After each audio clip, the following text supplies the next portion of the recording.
But Celine.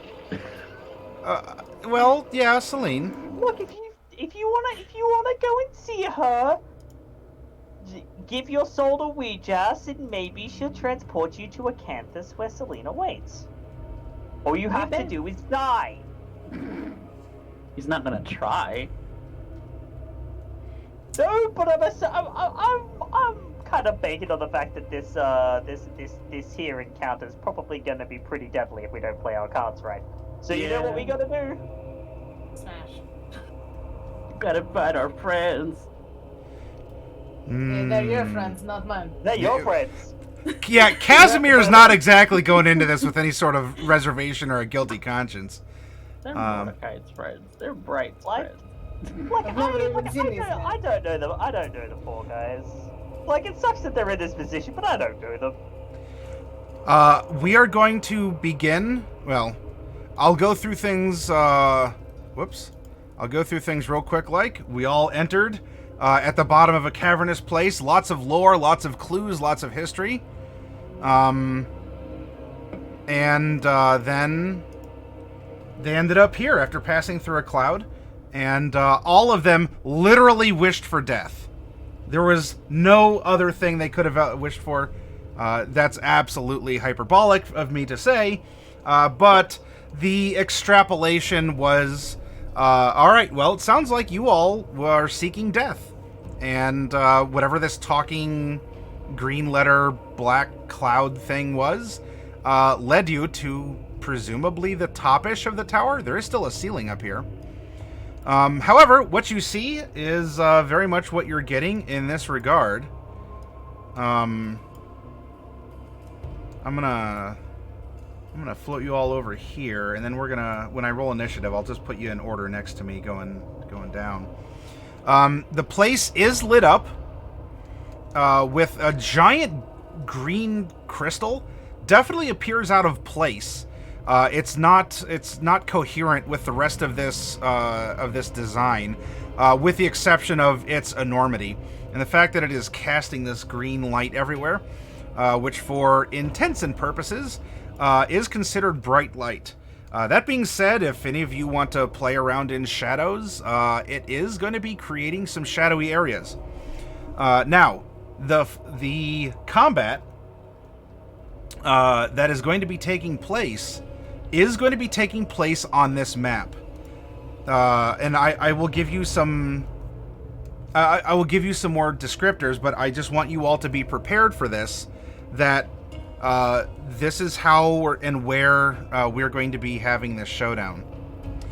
As you may recall, there's a bunch of red gribblers that might have been dragged from the circus and were impaled on these poles. They still seem to be, at least, he's only mostly dead. So they're at least still a little bit alive, as some of them kind of twitch or flail about weakly. One of them, Mordecai, called out to you as well, having recognized you. We have Bambardalus with a great sword as this red figure. And obviously this isn't to scale given how massive this place is, but I want to make it easier to show you where and whose. Behind Bambardalus, standing in between this green tower and the crystal, who originally had its back turned to you, was this big horned suit of armor, the rusty one that we've been able to identify for sure as the bodyguard, and we have a heavy suspicion about the contents inside the tin can. And I will show you another interesting picture as well in a moment. Then we have Glenn. Glenn is the purple wizard-looking thing, and Gary is the green wizard-looking thing over here. Those are Bambardalus's Janus twin sons, and it looks like they are ready to go. As you may recall, there's a lot of signs of slicey-doos and casty pew-pews, and it looks like that's what you're gonna get. The bodyguard seems to be pretty much also that. Very big, stern figure, has a big old warhammer, just waiting to put the smack down on someone. The arena of sorts, as there is just this darkness behind you that seemingly just like cuts off anything else, because you emerged from it, but you'd be going back into it, and who knows when, where, etc. But this is about 200 feet across, and if you want a fun little easy reference, just consider from a wall to a tower 50 feet. That's another 50 feet. So that's 100. There's 150, and that's going to bring us to about 200 feet across. That said, we're talking probably about 500 feet deep. And the crystal's here. Now, as you move and such, I'm not specifically worried about exact distances. If you want to say, I'd like to try and move within 20 feet, that's okay. But because of the fact that 3 out of the 4 of you can fly around, you all have different speeds, and I want to focus this. I want mechanics. We're going to use mechanics in the fight, but I want you to focus on the mood, the theme, and any of the other things that might crop up. I'm going to run it in this kind of half theater of the mind style. For what we have going on here. And you know what? You want to be creative? I am open-minded for, do you see something in the picture? Do you have a creative use of a spell or an ability? Or you're like, I'm kind of close. My intention was to do whatever. Maybe I could bump you up a couple extra feet because you all are in an intense environment. So don't be afraid to ask questions or make propositions to the DM regarding what's going to be going on here. It does seem like there's going to be a fight, and when the figure turns around, and you get a really good look, especially with this green glow casting down. This is what the figure looks like.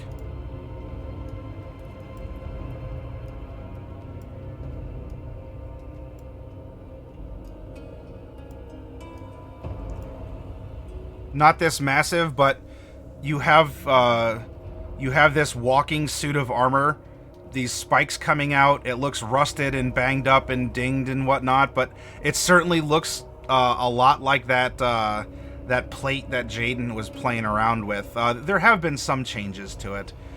Most notably, its tail isn't there, because that's kind of a Casimir.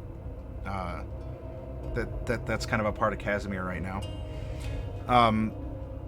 But yes, this is the general look of the bodyguard that's standing away.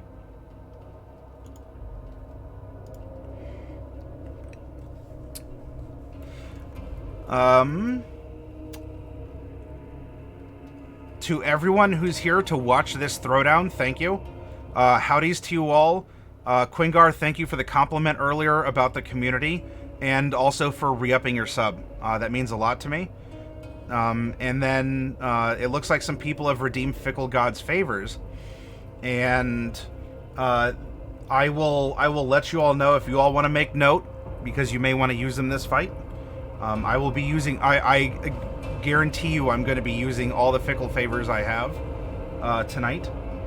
Let's see. I have one for Bright, one for Cypher, one for Casimir, one for me, 2 for me, 1 for Mordecai. So far, each of you have 1, and I have 2. Cypher is up to 2, Bright is up to 2, I am up to 3. Casimir is up to 2, I am up to 4, I am up to 5. Bright gets another 1. I think that leaves Bright with 2. Remember, at least 2 of those are DM bribes. They are. It's at least 3 for Bright. Yes, I'm sorry. Yep, so there's 3 for Bright. Casimir gets another 1. Mordecai gets another 1. These are just recent ones. Cypher gets another 1. And I get another 1, so I'm up to 5. Alright, I'm going to write this down on a sticky note. don't need to be killed faster, everyone in chat. Yes, he doesn't need help. Don't worry, 2 of those are bribes. He can't use them against us. I can, just with consideration. Okay, he can't use them against me. How biased. All right. Nice way to like throw us under the bus and save yourself, Casimir. Hey, I bought them. Now, so far, They're bribes. the only hostility that has occurred are that Bambardalus and his 2 sons hop down off the little platforms that these little green gem top spires sit upon, and the suit of armor, the bodyguard turns around menacingly, and you get a good look at this thing's like demonic changed form face. Has that kind of like grin, these weird horns coming off the top, and behind you, the darkness that you emerged from is there, but you're not getting any sort of hostile writing like "then die" or anything along those lines. It just seems to exist behind you. That being said, I will ask for initiative, and this way we can find out the order in which some things are going to happen.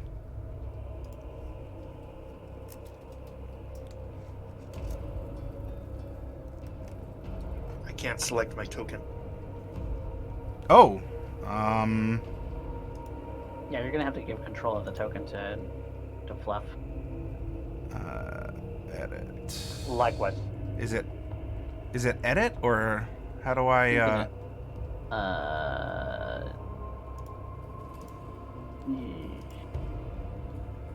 Oh, hang on. Either edit or right click, and then you can give control to a player. Advanced add turn. Oh no, I can't click on edit. Oh, okay, that's because it goes to delete, copy, paste, undo to front to back.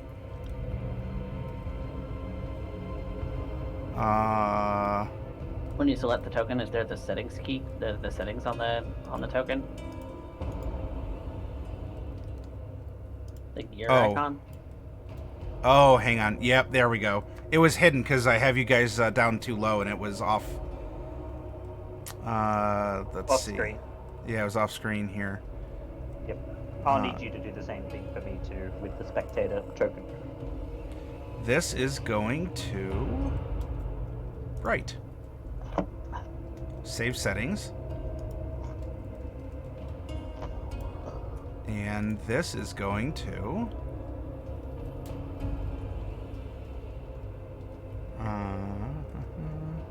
Professor Cypher. Yep, there we go. All right. Perfect. That- So now that I've got it selected, I can Yeah. go ahead and You control. hit that button, and you'll actually see. Oh, Casimir, Yeah, what pop up. happened? He just Casimir moves always fast, has and that. he ends up at the end. Also, Mordecai goes before I do. We rolled the same, but you have a higher initiative modifier than I do. So my token is the wrong shape. I have a.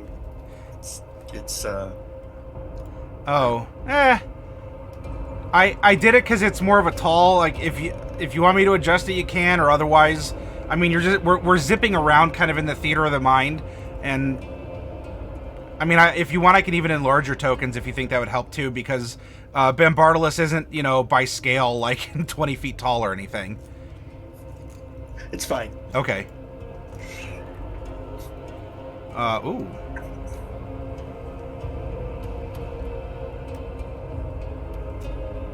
All right. Well, Mordecai, technically, you two get to decide between yourselves, but if you want to use a tiebreaker of who has the highest modifier, you can. But would you prefer to go before? Would you prefer to go before the professor? Well, I'll let Professor decide. Actually, no, it's probably better if I go first, just in case, they manage to deal some hyper damage and you're actually in a position to heal. To do things in a reactive sense. In this kind of instance, I think I want cleric initiative. Okay.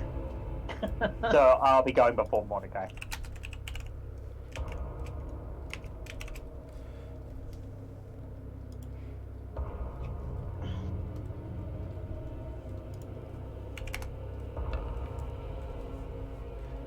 Oh, apparently monsters are going monster speed here. Yay.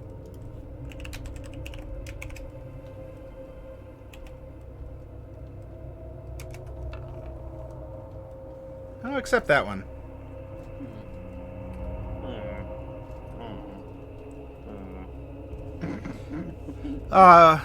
So, well, at least someone on your team does get to do something here. First, as we are going. Let's see. The initiative order is going to be Bright, then me. Then it looks like we have Cypherius, then Mordecai. Then you twice, Then I get to do two things. and then Casimir. And Casimir is clearly just assessing the battlefield and looking for weaknesses amongst his enemies, and then will strike with some variable precision, usually with a d20 and a modifier here. All right, so they've stepped down. They've made no other hostile moves yet, but Bright, you can act, do or say something.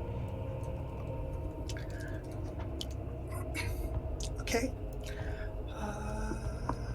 Yeah, so I don't remember wishing for death. I still have to object strongly in the most strongest possible terms to that. Okay, so I guess we might as well start off with the best effort we have. I'm going to go ahead and target banishment on Bambardalis. Oh, okay. On Bambardalis here, so that is a charisma saving throw. Oh my.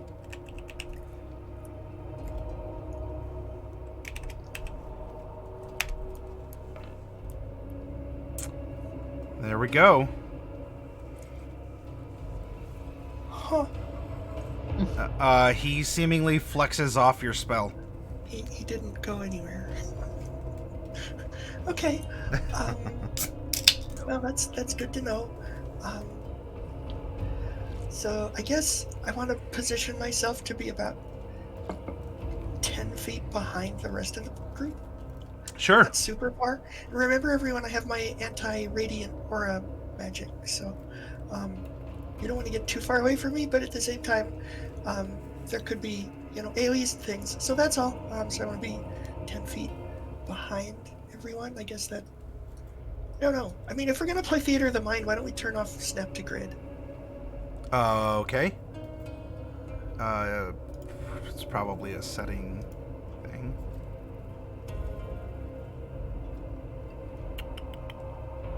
Should be a map setting.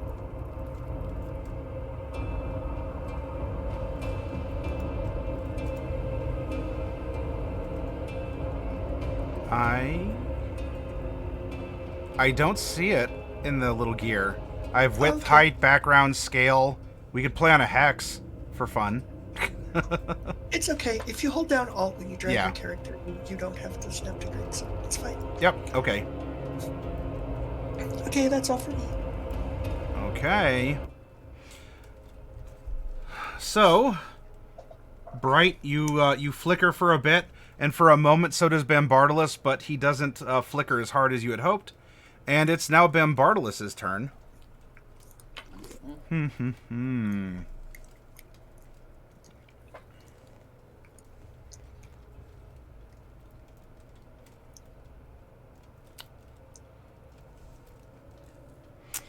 Bambardalis looks over to Glenn, who remember is represented by the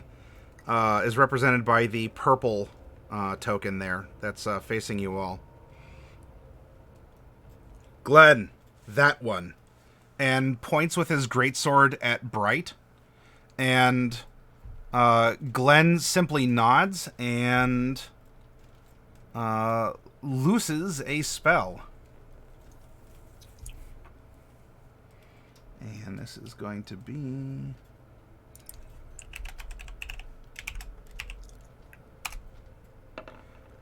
one. Whoops. What is... I mean, I might... Actually, I'm not even going to worry about it. I'm just going to cast a counterspell. Don't even care what it is. Okay. I'll cast it at level 3. That's good enough. Okay. You suppress the bolts of force that were forming at the fingertips of Glenn and were beginning to streak out towards you. Which kind of looked like a twisted version of his own face as he would go screaming across this arena to slam into you.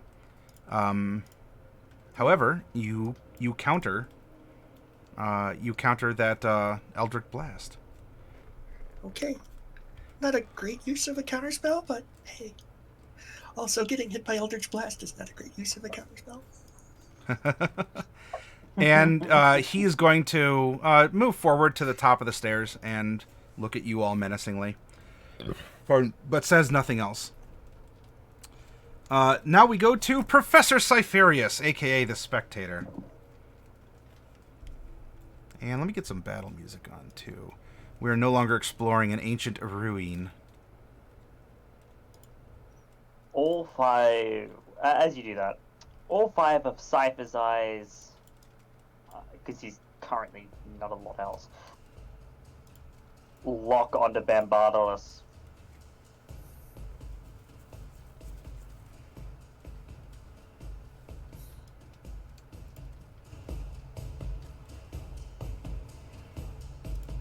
You're sure about this, Pact Holder?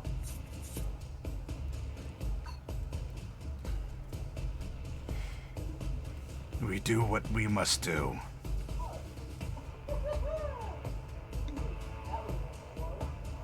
I understand.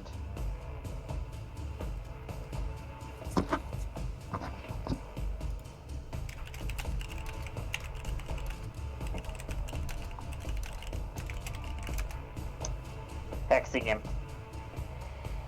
I Okay. will go ahead and hex. Ooh. Because the only one who's going to be grappling him will either be Casimir or Durfy Snaku.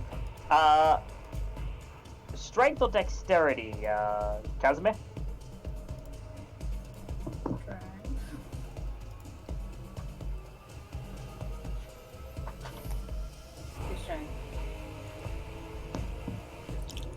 So strength? Then strength is what will be hexed. And then Eldritch Blasts, 3 of them.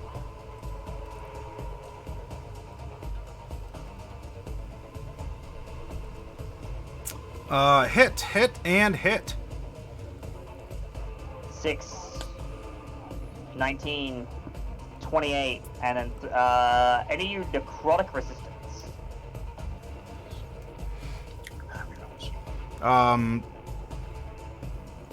There seems to be no mitigation in regards to that. So 28 and 14 is 42. Okay. And that is my turn. Okay. While he did move forward, you might have to creep up just a little bit to get in that 90-foot range. But just a little bit closer, and there you go. 90 feet the hex. Yep. No, I'll creep just a little closer. Sure. Because as far as my Eldritch Blast goes, it's currently 120 feet. It'll be 300 feet soon enough. Mordecai, what do?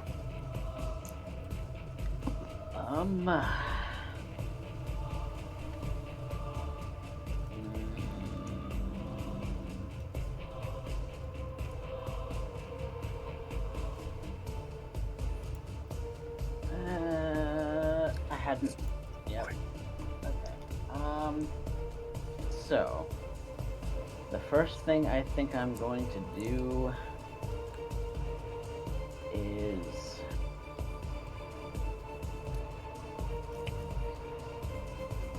I'm going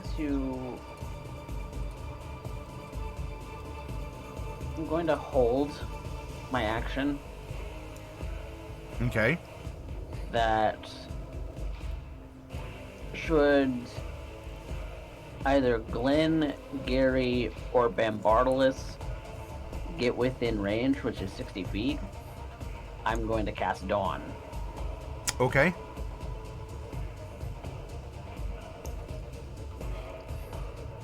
All right. Beep boop. You have programmed a condition, and now it is my turn to do things. I am going to need Bright. I'm going to need Bright to make a charisma saving throw, please. This is versus a magical effect. Although you're not quite a gnome anymore. Well, no, I think we said that carried over, so I believe that would still be advantage.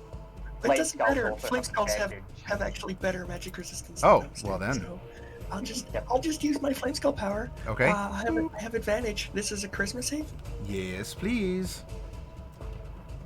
Oh no. Oh no! Bright, you are banished. Oh, Gary banishes you. interesting. Okay. Okay. And then we have...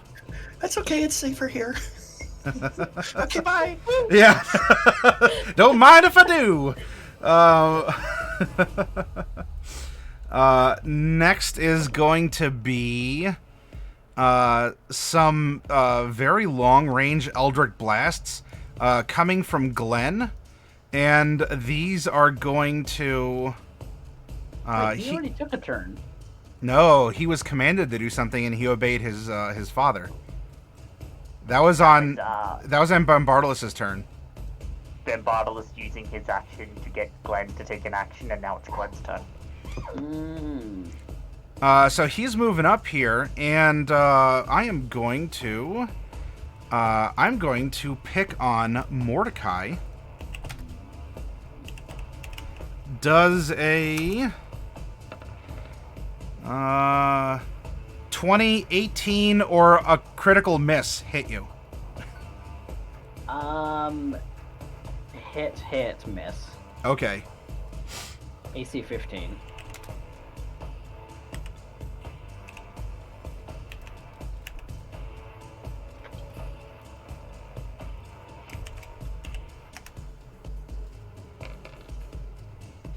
You're going to take 38 points of force damage as That's strong at the average. three faces streak out screaming across this arena and impact you, but you do manage to deftly dodge one of the screaming twins' faces. Sorry, how much? 38 damage? 38 force damage. Oi! Shit. So that'll be a DC 13 con save and then a DC 10. So 2 con saves, okay. Make them both. Is he within 60 feet of me or no? I'm gonna because I had to sneak up the professor a little bit to 90 feet. I'm gonna say he's outside of 60. Okay. Damn.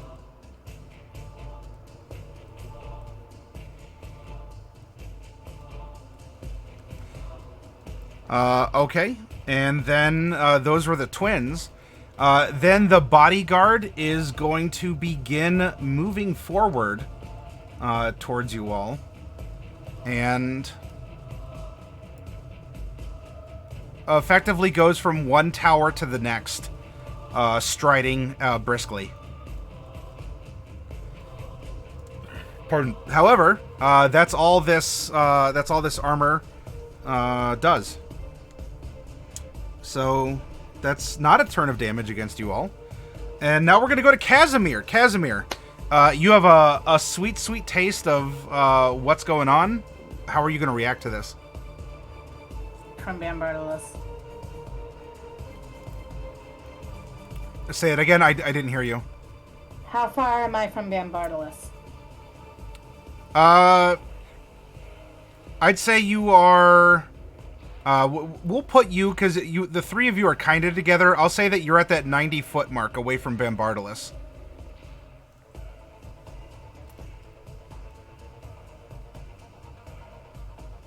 I am going to cast Guardian of Nature, Primal Beast, so I get +10 walking space. I get strength-based attacks with advantage, and I get an extra 1d6 force damage. All right. I'm 90 feet away.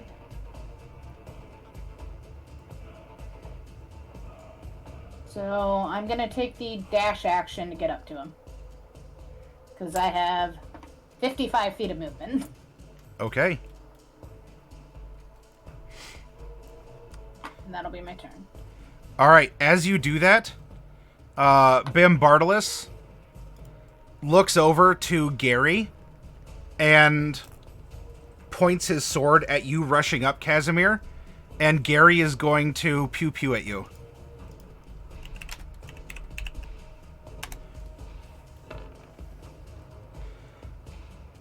Oh, 26, 19, 12. That's almost like a third edition how extra attacks would go down. Okay, so the first one I'll hit. Okay. Wait, double check. Yeah, first one I'll hit. 12 points of force damage.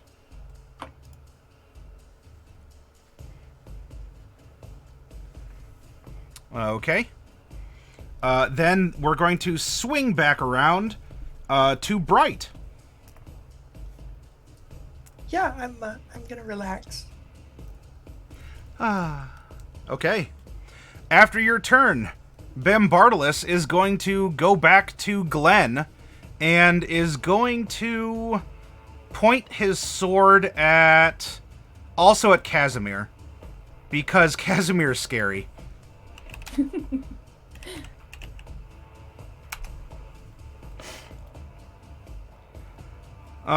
21, 26, and 9.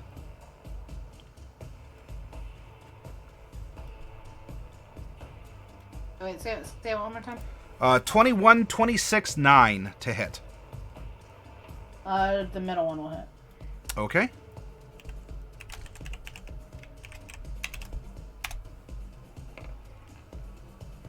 Okay, 10 points of force damage.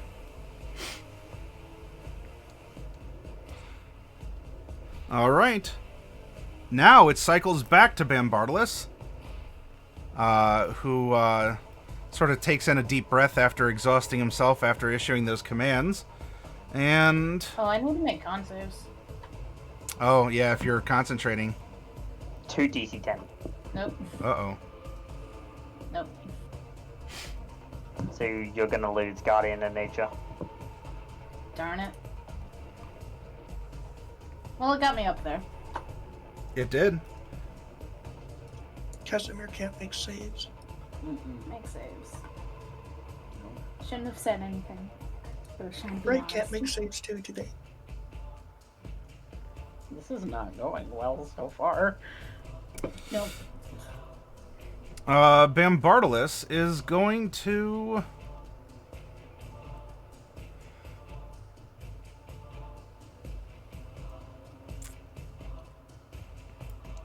just move a little closer to you.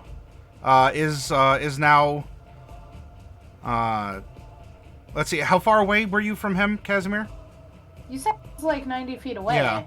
And you And I moved how much? I had a total of 55, so a dash would have given me 110. Oh, wait, so you dashed up So it to should him? be on.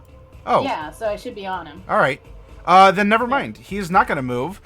He is going to meet you in combat and is going to swing his greatsword in a multi-attack. Try. One's a crit and one's a 14. On a crit with it.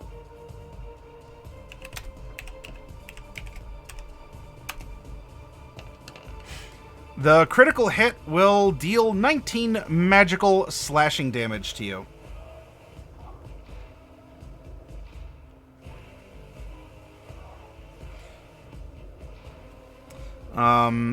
Okay. That was him. Clang. Cypherius. That'll make it my turn. Right. Barbaros has made his decision.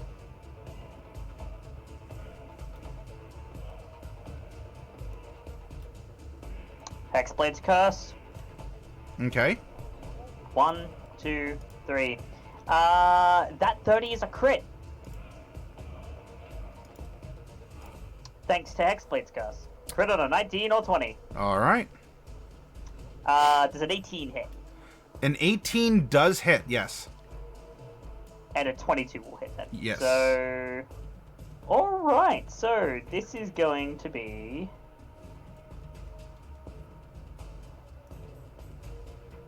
9, 18, 15. Okay. So 18 and 15 is 32. Minus, don't take that one into account. Then another D10 for the crit that I actually got. So 35, and then 4d6 because 3 hex dice, one of which was a crit, so it's double that. So 4, 35, 45, 49. And then my proficiency bonus 3 times, which is 15. 64 points of damage. Okay. Got it. And that is my turn. Okay. After you launch that,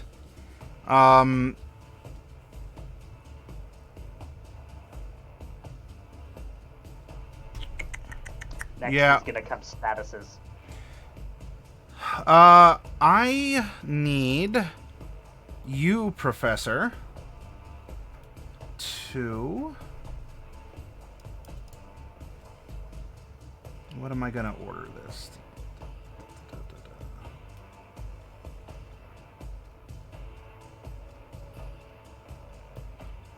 Yes. Hang on, let me get this spell up. Oh, that would him coming into 90 feet from us would have actually triggered my dawn. 90 feet? Yes. Well, it a point 60 feet in front of me, but he would be in range at 90 feet. Oh, he would. But, Okay. So that could trigger now. Yeah, I'm gonna trigger it now. You're gonna hit Casimir too, because Casimir's in melee with him. Yeah, Casimir. I'll be fine. Just heal me. I don't know that I can reach you. You're faster than me, Get longer legs. and you're also vulnerable to that damage. Just so you know. You either need to do it or lose it. That's the thing that you're in, so go for it. Yep. So that is going to be a save. That is going to be a save on Ben Barbaros' part right now at the end of my turn, before he decides to perform the legendary action that you were going to do. Yeah. Dex save? Yes. Con save. Or con save? Con save, yes. If All only right. it was the dex save. Because if I made the dex, I could avoid it. 21. Nope. He's taking half, and Casimir's taking double. Just hit me. Roll the dice. Yay! Don't roll more than 20. I'm just gonna let you know right now. 19. 19. So close. So Barbaros is taking 9. Casimir's taking 38. Oh. Sorry, Casimir. I 5 health. Okay. For you, Professor, a flame strike is coming your way. Actually, no, hang on. It won't be able to be a flame strike. Not from that distance. Not from that distance. All right, shoot. And in that case, I will call in a... We're going to have fun with this.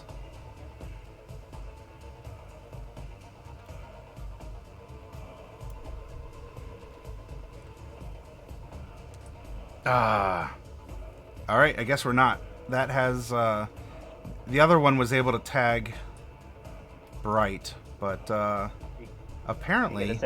Bright's Boy. bandit anyway. She's not on the field. I need my boys to have something a little longer hitting here, but that's fine. I will make do with. Oh, geez, definitely not that one. Oh, tried and true. This should have range because it's a ray.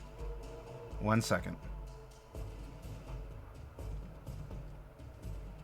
I should have grabbed some cards from the store before coming over here because they have a variety of spells.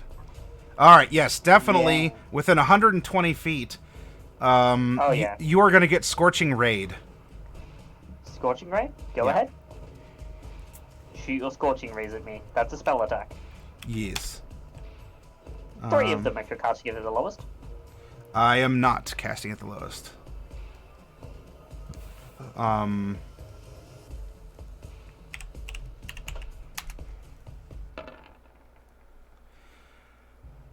Each of these are at a +7. So what? We have a 23, 18, 22, 22, and 23. Give me a moment. I'd say these dice are on fire, but I think that's you. My goodness. So 2 23s, 2 22s, and an 18, huh? Yes. I see how it is. Alright. This was cast at level 5. Level 5. Oh, that's right, I've got that once per day. So here's what's gonna happen. Mm-hmm. No. Okay. Just straight up, no. To all of it. Okay. Your shield goes up. What's your AC? Currently 25. And that's until your next turn. Yeah. And that's until my next turn. Okay. So shields up, whoop whoop, and a little sort of orb surrounds the other orb, and the 5 rays just pour, like fire just like impacts the shield and pours over, like distributing around this shield. Like Mordecai, like you kind of have to recoil back some as just this furious fire just pours over and sort of burns itself out, leaving a little bit of a spherical quiver of heat before that too begins to settle down again. And now out of spell slots. And I've got a single once per day left. But I'd rather not have to use that until like it becomes like exceptionally necessary. Mordecai?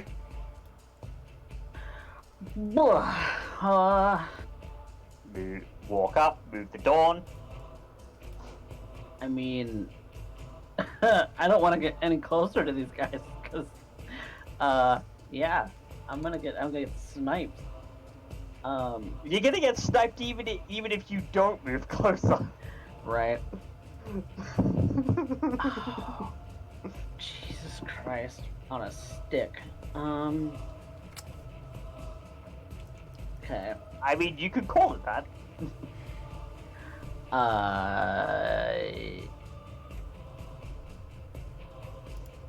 Yeah, I'm gonna kind of move to where I've got the professor and Casimir within like 30 feet of me. Sure. Around. And still maintaining Dawn. Okay. And Christ. Okay.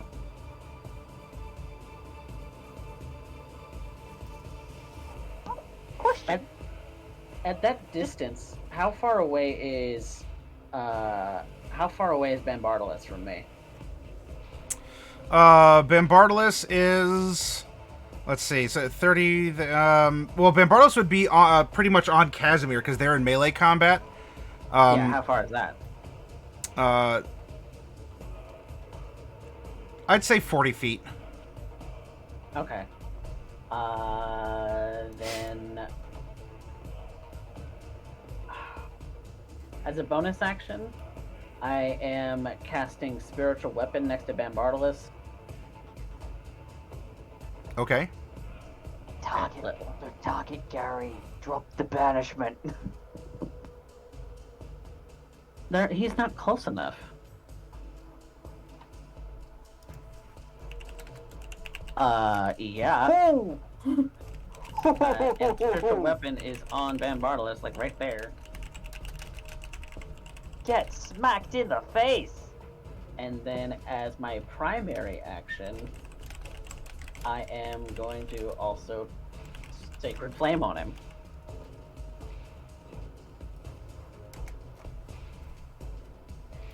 Okay. Crit's gonna crit, and I need a dexterity save. Yes. Yep, DC 21. Please. Let's see. That's on Bambardalis. Mm-hmm. So he is going to.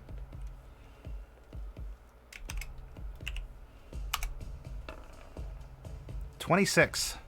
Shit. Okay. Yeah, that's. Oh boy, I'm gonna die. I am gonna fucking die. All right. Well, that's my turn. Okay.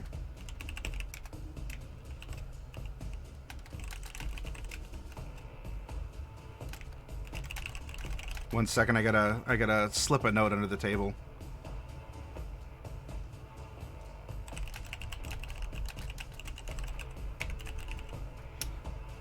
Okay. The twins get to go. Although before the twins get to go, I think that he is going to have Gary try and take down Casimir.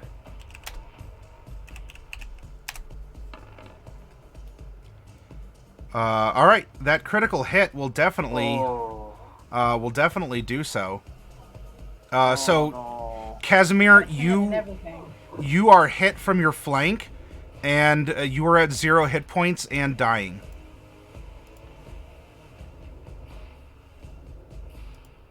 Whoops, that was the wrong one. Although getting a skull on him probably wouldn't be a bad thing.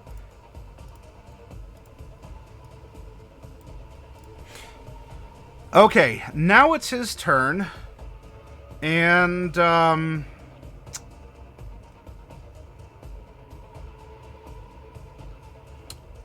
Bambardalis is going to, he's going to stand over you, Casimir.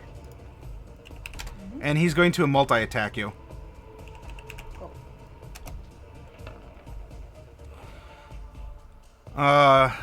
Ooh.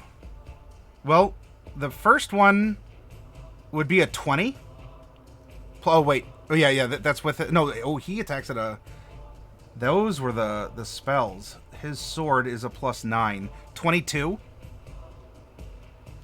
Is my armor normal even though I'm down? Yes. Oh, 22 doesn't hit.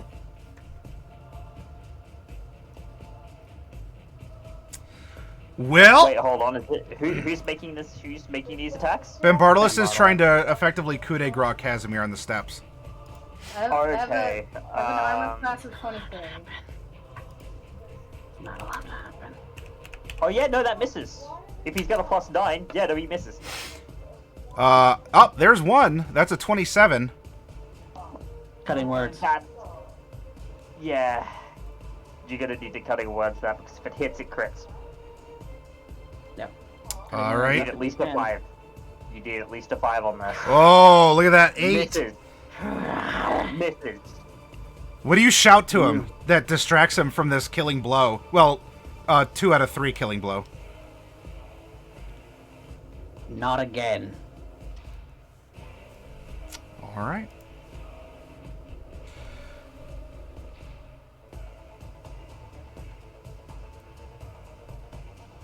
Casimir just has this really unique armor that that Bambardo just can't find the weakness to. It's like, what is this? The other... Where are the joints? Let's see. So he was trying to do a takedown. That's also my reaction for the turn, though. This one's gonna move over. Well, hey, let's see. The dice have been favoring the DM in this instance. Professor, will you please make a charisma saving throw? As I'm gonna try and banish you as well. Is this the... Just remember, banishment is concentration. So is this the other one trying to banish me? Oh, shoot! That's, no, he was can he... If he moved 30... Nah, he still wouldn't be in range for that. And yeah, you're right. That one has been concentrating on keeping Bright locked away. Nope. Well, shoot. Then instead, I am going to... oh, this one is going to... this one's going to Scorching Ray you.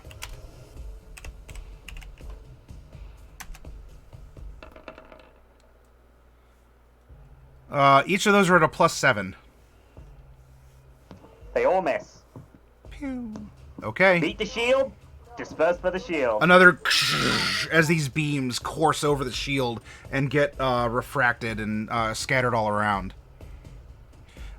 He moves, and I'm going to try that Dawn effect. Let's see if we can break that concentration on you, Mordecai. Some simple Eldritch Blasts, 18, 19, and 21. Yep, that's gonna hit me. Okay. I could probably go down by all of this. How many hit points do you have? Yes. I have 19. Just before that, did Bimbardos end his turn in the dawn?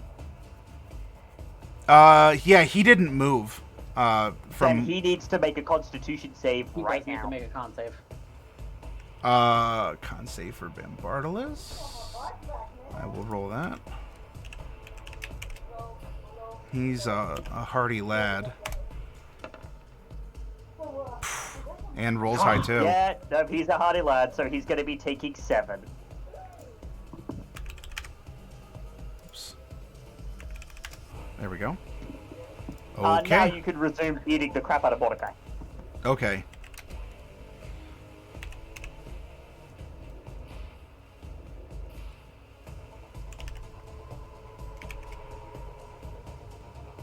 And that was...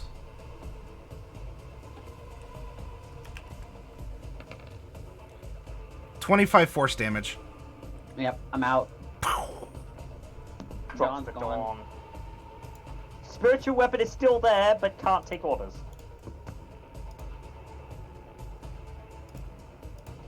Okay.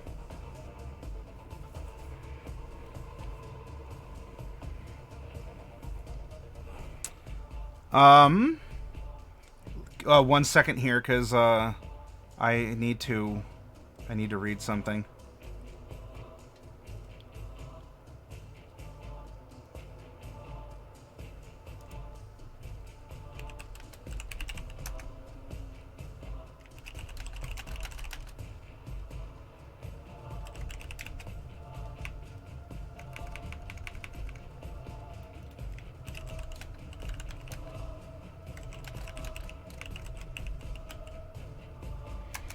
Okay, so that is the reply there.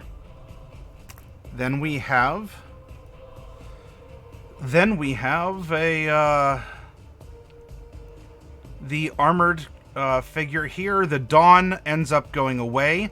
The armored figure once more just takes the dash action and is standing beside Bambardalis at the top of the steps, and that's its that's its turn, as it's just been plodding forward. Casimir, you were spared that that automatic 2 failures, so you can make a death saving throw.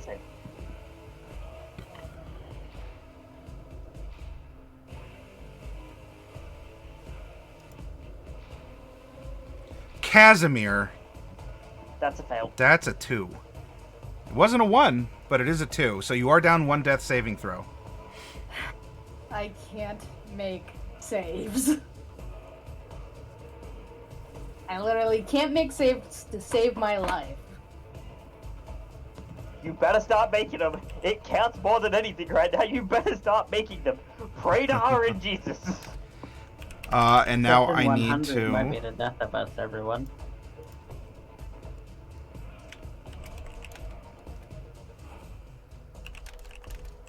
Why do you think I'm focusing Bambardalis? Oh, 1 second. Super secret DM collaboration here, apparently.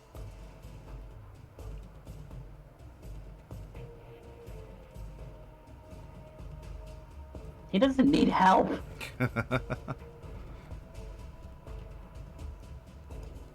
Wish him sore luck, everyone. Wish him sore luck.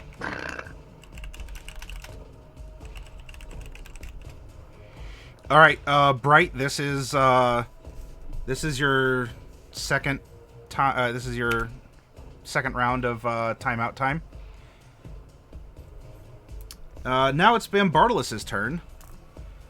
Bambardalis is actually as something to note is as let me go over to that.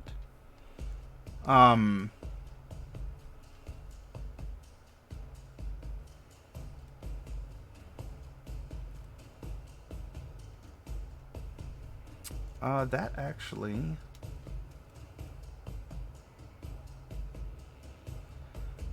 as he steps forward and you all are getting a better look, because I described it from this bird's eye view that we have in this kind of isometric, but now that he's at the top of the steps, or the bodyguard, and you all can see, with the exception of Bright, well, and those who are unconscious, so I guess this would just be Cypherius. You can see, oh boy, can you see, something that I'm gonna need a wisdom saving throw. This is a charm effect, if it matters. It actually does. I get advantage. Is it a spell? No, it is not. This is just a thing. 18 then. An 18? Alright. There is an almost palpable, commanding presence to the bodyguard. And for a moment, you know, if not as an opportunist, like, boy, would it be cool to you know, be picked to be on his dodgeball team. Like, there's just an awe or an admiration as this figure, despite the curved horns, the rusted armor, in this almost frowny grin in the helmet's face here, but you are able to shake it off. Okay. That would make it my turn then, yes? Not yet. Bambardalis hasn't done anything yet. But then it will be. He's still trying to coup de grace Casimir, isn't he? Yes. Alright. Okay. 22 hits, right? No, 23. I need a 20. You have an AC. You have 23? Oh, that's gross. Casimir, I can't kill you to save my life. There's a second attack there, right? There is, yeah, he does multi-attack. Try harder. Oh my god. Oh, wait, no. He does not have 7s. The magic effects are 7s. He rolls 9s on his greatsword. 9s. Yeah, That's so... a 24 Yep, on the that second will be one. a 24. Okay. That's death. Because he's within 5 feet. Casimir's unconscious and prone. That's a critical hit. That's 2 death save fails. That means 3 for Casimir. Casimir is dead. Casimir, you receive a soldier's execution. It's nothing that's exorbitant. It's nothing that is a bloody, like he's holding your head up. He comes to your body and with a quick strike, with practiced precision, ends your life. As you lie on the steps, and whatever juices you have flowing through your transformed body right now begin to kind of plip down. Oh no. All right. Now, Cypherius, it's your turn. Looking at Casimir, Cypher can only frown. That poor boy. He had so much ahead of him. I am going to look to Gary. Because I know he's within range.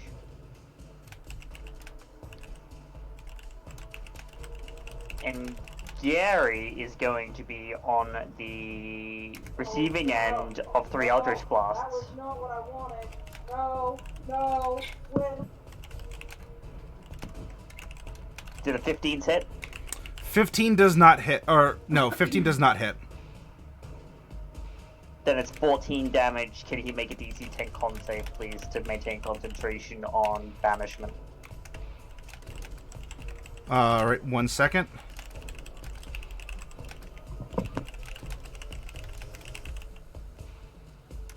Okay. 14 force? Or, yeah, that was the total? I'm sorry, I was typing, so... Yes, DC 14, so DC 10.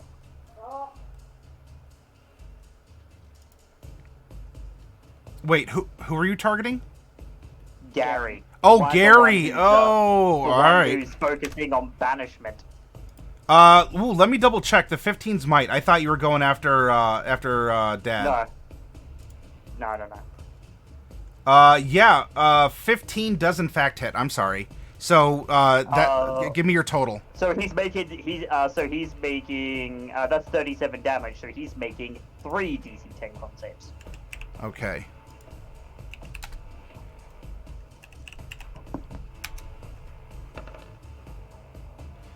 All of them pass.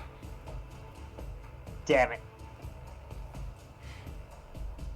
But at least you have some battle data that his con modifier is at least 1. Yeah. If that helps. That's all I can do. Yeah. That's all I can do for now. Mordecai, death save. Please make it.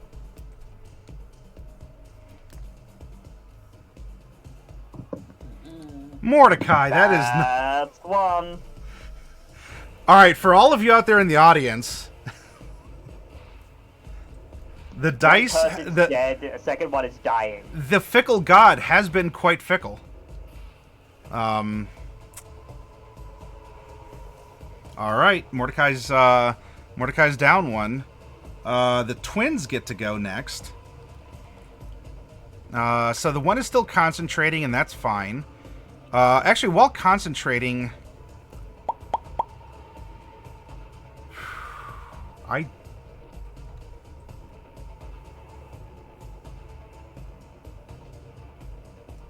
While concentrating, he can only cast instantaneous spells. Yeah. I'm going to try and scorch you again with a particular ray, Professor. Alright. And because these are the casty boys, these are the ones at +7. So, yeah, 15 to 13. Oh my gosh. Only one of those is going to hit. Only Wow. Wait, who's casting that? Gary? Yeah, Gary. But it's instantaneous, so he can do it while maintaining concentration. No, yeah, I meant, has he been the one doing that the whole time? How many spell slots does he have? God damn. A number. In fact, if he's a high level warlock, that would probably be his last one. That's 3 damage. Yep. Which will, yes, so 3 that's fire. 3 damage. Now, guess what? Yes. I have something interesting. Okay. You know what you did? Yes. Because then I know you'll get this. I know you'll get this reference, Maddie. Okay. You cast a spell at someone with reflect status. Guess what Gary's currently going to be taking? Roll a d20 plus 7, please. One of those scorching rays is going straight back at him. Boo. Oh, that'll hit. He's taking that 2d6 damage. It'll probably be halved by virtue of probably being a tiefling, but... Oh, why couldn't you roll well for me? I mean, it hit, but why? Goddamn. That's probably 1 damage. He's probably got fire resistance, but... that's a DC 10 con save at the very least against... Oh, he fails! Yes! Yes! Haha! Right's back. Right's instantly back. Am I back? Yeah, you're Yes, back. you're back! You activated my trap card! Yeah. Bright, you begin to manifest back where you were, and as you do, you see that Gary kind of like clutches a smoldering part on his chest. Oh, hi. So everyone's dead? That's good to know. Yep, Casimir's ichor is leaking down the steps. Mordecai seems to be face down and flashing red. And there's the professor and you. I can't heal on Mordecai, and it looks like Casimir's beyond He's that. gone. Okay, that's not great. Other twin is going to come down here, and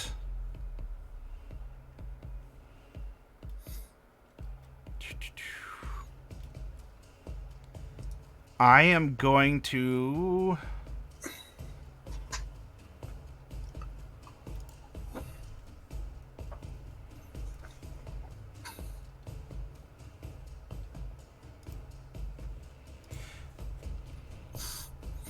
I really need to finish off Mordecai. I'm going to try, even though you're on the ground, I don't get advantage on these attacks because they are ranged, but I am going to advantage actually because I'm You prone. get disadvantage. Oh, I do! Oh, but taking you off the map is going to be more important to him. Well, alright, so that's... Nope. It says 5. It shouldn't have been a natural 1. Come on, roll 20. Alright, so that was the first one. Second one. 16. That'll hit. Okay, that's 1 death save. That's 1 fail. So Mordecai's at 2. And the third one hits. He's dead. The screaming Mordecai is face... dead. The screaming face impacts Mordecai, almost like flopping him over. Mordecai, your eyes flicker for a moment as you're sent jolting. You see this green-lit room. You see that the scene here. You do get to see a quick little pink, like, image begin to manifest before, like, she manifests in as your vision manifests, or, like, zaps out. And it is now... Okay. That's... Yep.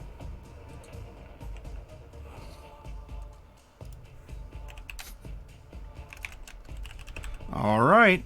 Oh, it is... Guy, why would you want that? No! No, we're trying to survive here! It is now... my big guy's turn. And, well, Bodyguard. Bodyguard is going to move down the steps and kind of kick at Mordecai. Like, not like a punt, but just sort of like testing, you know, just like a nudge. And then...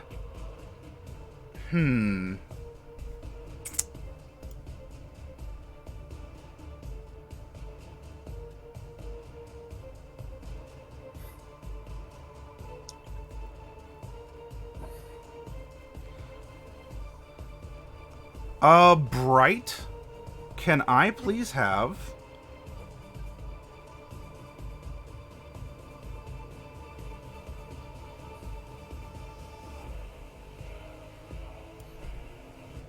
Can I please have you make a wisdom saving throw? This is versus a charm effect, if that matters. It's also, is it magical? Like, just generally This magical? is a spell. Okay. If it's a spell, I'm going to go ahead and counterspell it. Well... pfft. All right, you counterspell it.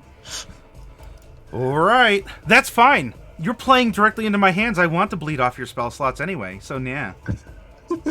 Wait, who's casting that? Is it Bodyguard. Bodyguard? Okay. Bodyguard is standing next to Mordecai, looked between you and the professor, decided on you, and then cast a spell that you countered.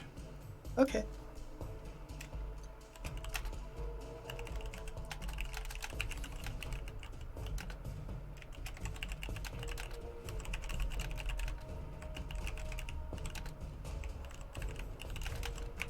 One second.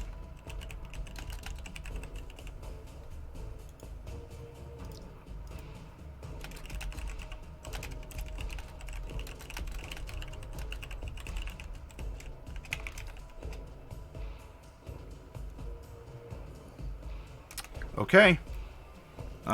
So that's my move and my action. Casimir trickles. We come up Bright. It's you and the professor versus two sortie boys and two casty boys. Well, one's kind of a mix. Yeah. So, Professor, is there any way out of here? Did you see any way out? I haven't seen any way out, no. Have I seen any way out? That's for Maddie. No. I mean, there's the hallway that might have other rooms. If you wanted to try and run and hide, you could try zooming into the like solid darkness behind you. Or I don't know, you can you have a big open area. Yeah, we sure do. So there's nothing obvious, but that doesn't mean that there may not be ways out. Yeah. Professor, we have to get out of here. We can't win this. We have to get out somehow. They're not going to let us leave, right? If you find a way... I mean, this is better than nothing. I'm gonna go ahead and cast a hold monster. Okay. And that will target Glenn and Gary. They would be too far apart.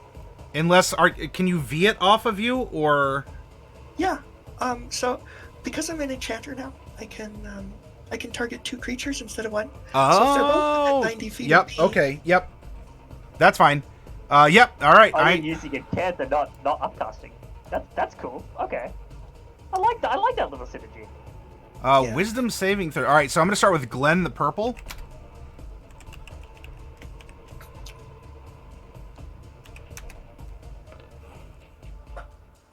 $18, and Gary the green. Frustration. 20. Frustration. Yeah. We're not getting out of here. Yeah, that didn't succeed. Okay, I'm just gonna go ahead and I'm gonna float about 20 feet up. Okay. Boop, boop, boop, boop. You begin rising up. That's fine. Yeah. And I'm gonna look for something to hide behind in case there is anything. You could probably play tag in these halls for quite a while.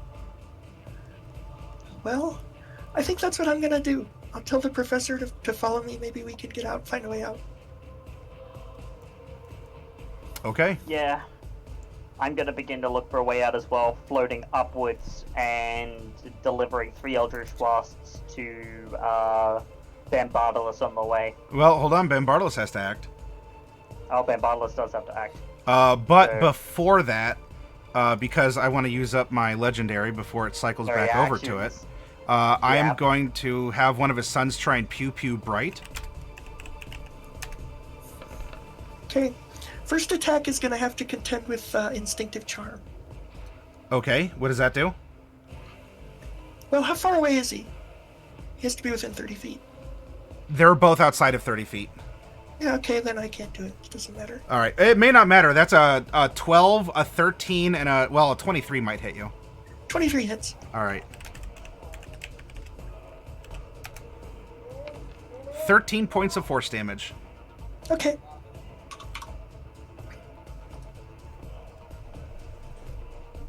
Okay, now Bombardalus is gonna do a thing.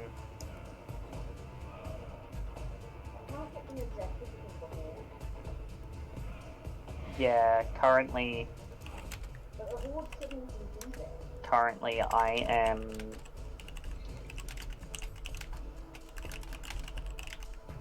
I'm stuck between a couple of things. Because if we can't get out, I have a rule of cool thing that I may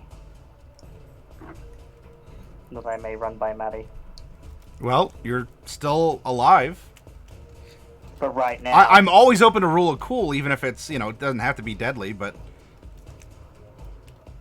what I have in mind would be very deadly.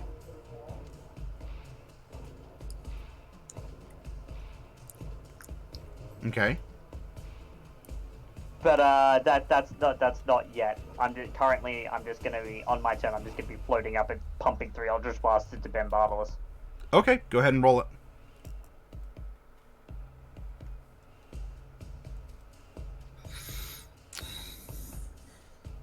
Two 24s at an 18. All 3 of them hit. 13, 28, 40,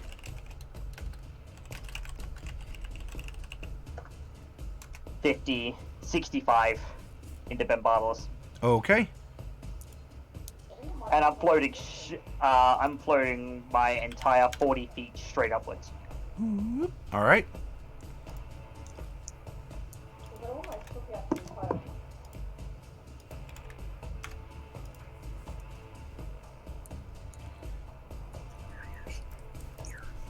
Alrighty. Bombardalus is going to order another magical salvo against Bright.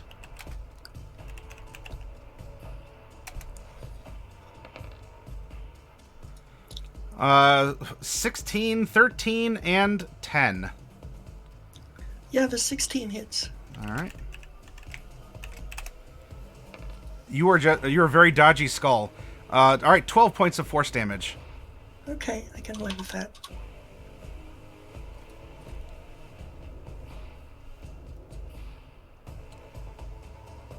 This would be technically Mordecai's turn, but Mordecai is no longer a part of our mortal realm, even as an unliving being. However, after his turn, there's going to be another salvo against Bright. Don't want any more salvos. You need a salvo for that burn. Boy, they are... Well, that would be a 17 and a 23. Do those two hit you?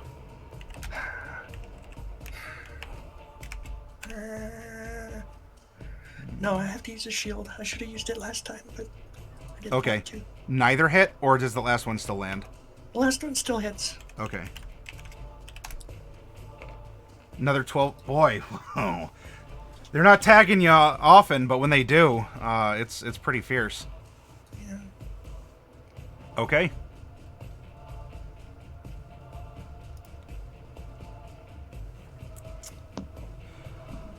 That makes it Bright's turn then.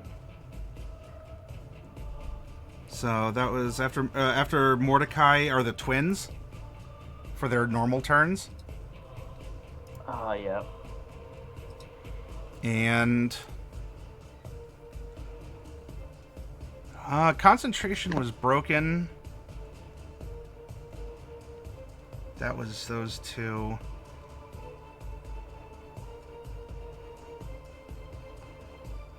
I need... Bright, I want you to make another charisma saving throw as I'm going to try and zap you again in banishment. I'm not going to contest it. Okay. I'm gonna allow it to succeed. So, Cypherius, you see that same spell go off, and it just... The magic weaves through the air, and you just see Bright just, boo, like, fade out. Leaving just you. And it's just you again. And I am going to... I'm going to try and burn you.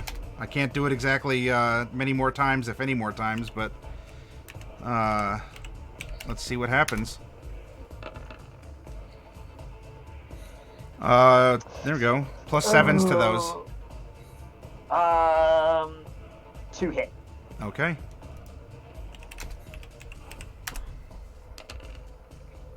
And 1 I'm flinging straight back at whoever sent it, so you'll need to make 1.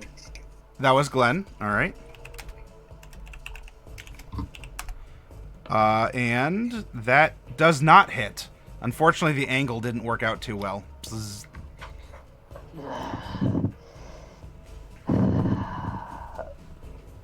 Then it would be Bright's turn, but Bright's banished. That is correct. And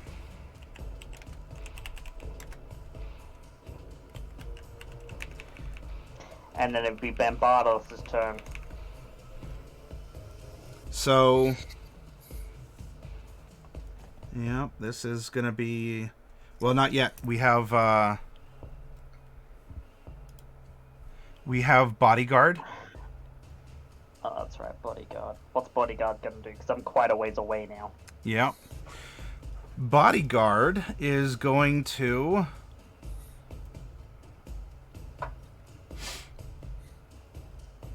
Bodyguard is going to take a moment, and you see kind of a green flash from within the armor, and strands of shadow, something.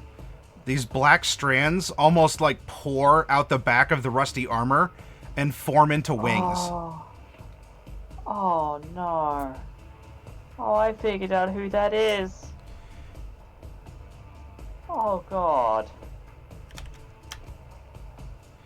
That's So, Jaiden. with you being 40 feet up and Bodyguard having already been at the top of the stairs, and so you two are both about 40 feet in the air across from each other. Okay.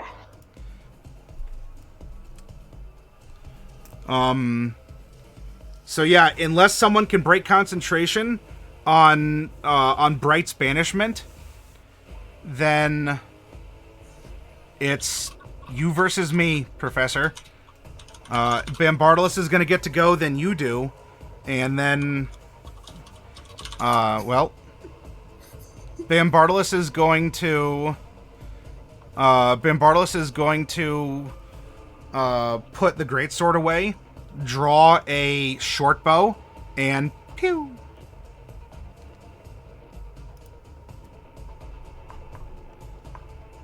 However, he doesn't hit as hard. He hits like his weakling sons.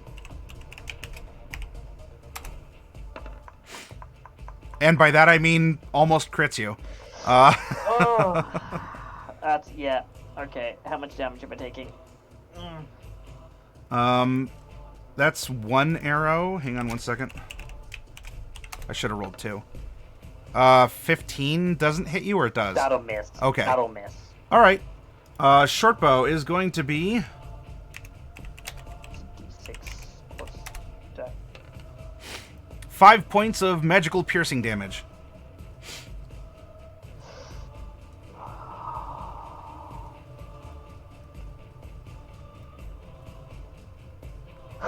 Okay. That'll make it my turn then. The chances of us coming out of this alive are pretty much nil at this point.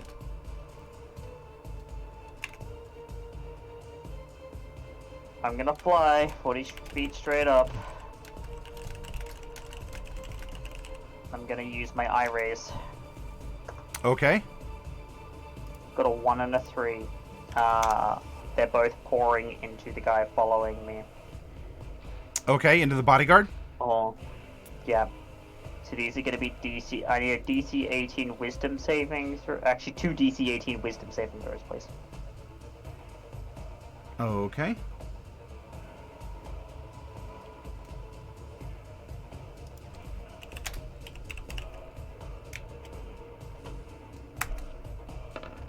Wisdom. I'm gonna beat that for sure. On the first, and the second was also a wisdom. Yep.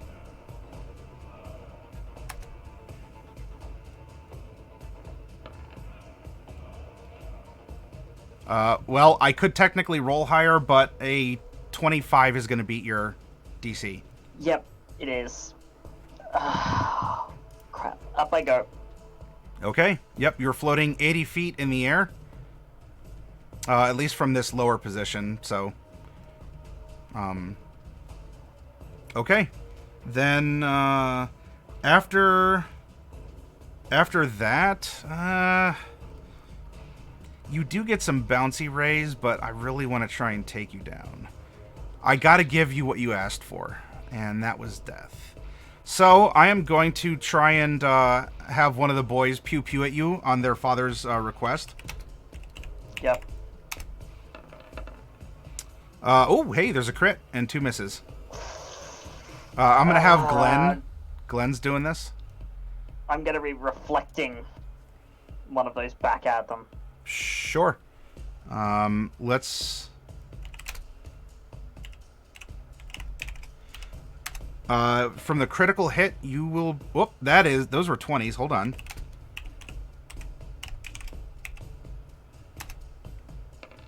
There we go. That's more shapely. All right, 12 points of force, and then we're going to reflect back on Glenn.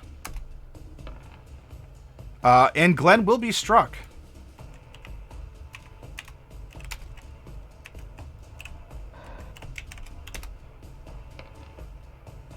Ooh, all right. For seven pints of damage. I'm trying. I'm really trying.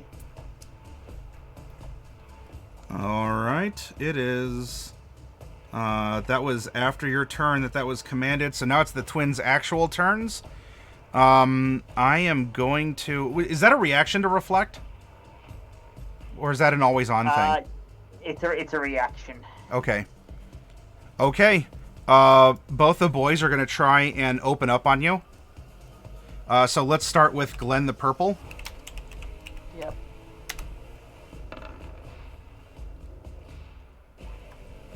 There's 2 hits in that. Okay. Those 2 hits will total 17 force damage.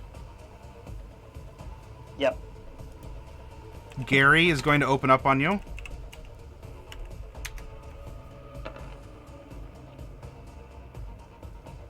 Looks like Only one of those will hit. For 8 force damage. Yep. Okay. Let's see. So we have a 70-foot different, or let's see. So that would put you at 70 from him, so 40, which is going to mean that Bodyguard is going to have to.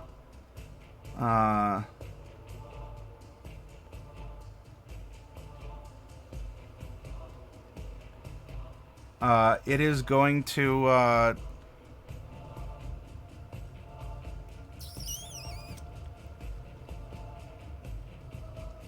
fly up.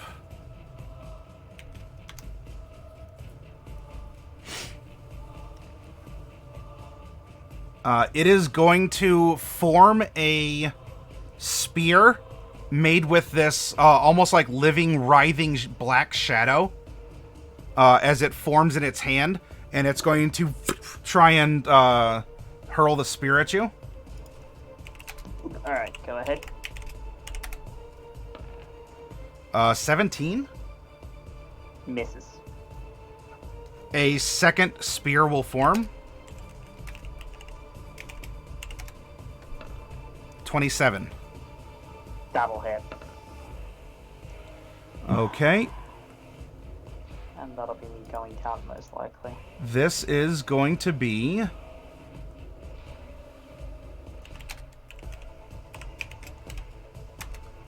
this is going to be magical piercing damage. I'm And... down. Okay.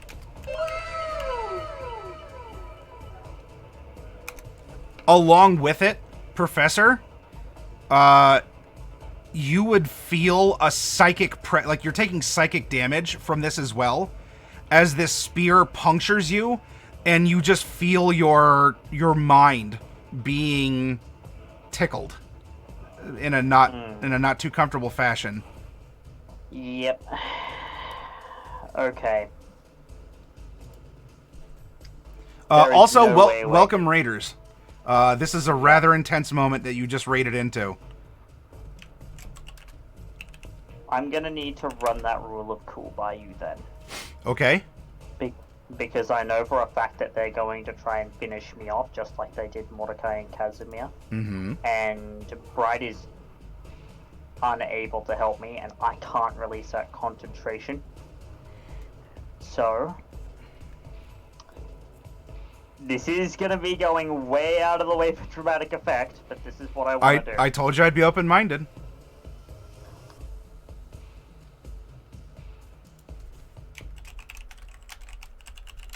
I wish to straight up sacrifice myself, that is, death. Straight up.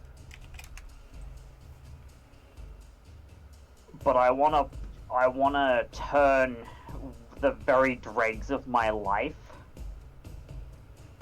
left into energy and channel everything I can from my gauntlet. If I am dying, I wish to try and take them with me. Via means of tapping into everything I possibly can and tearing open a rift in space-time.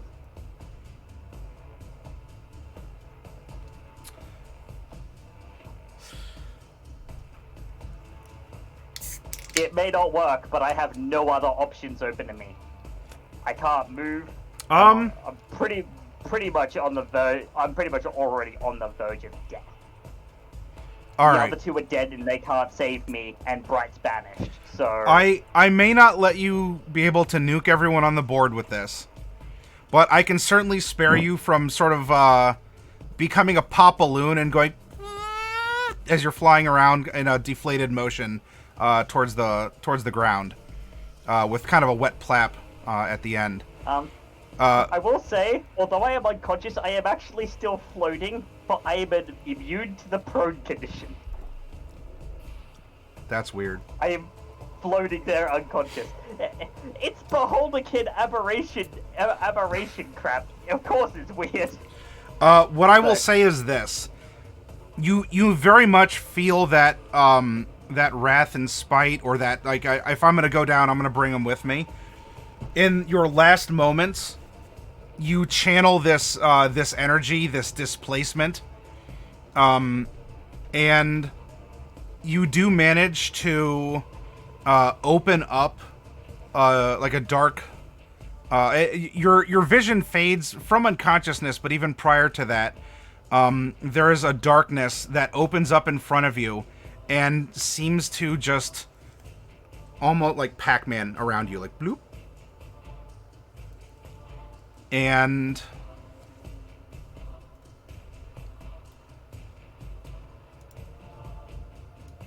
That's it.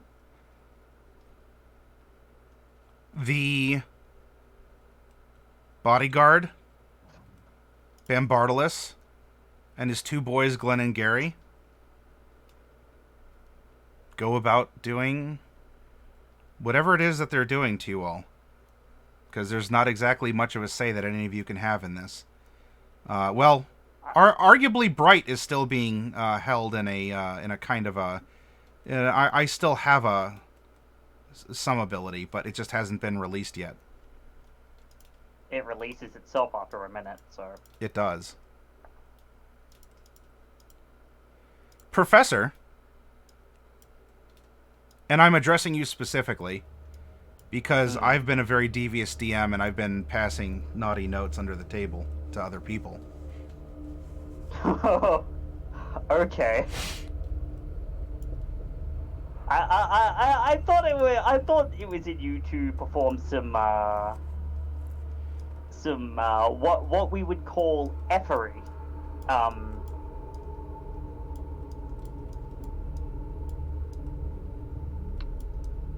Just to keep it PG-13.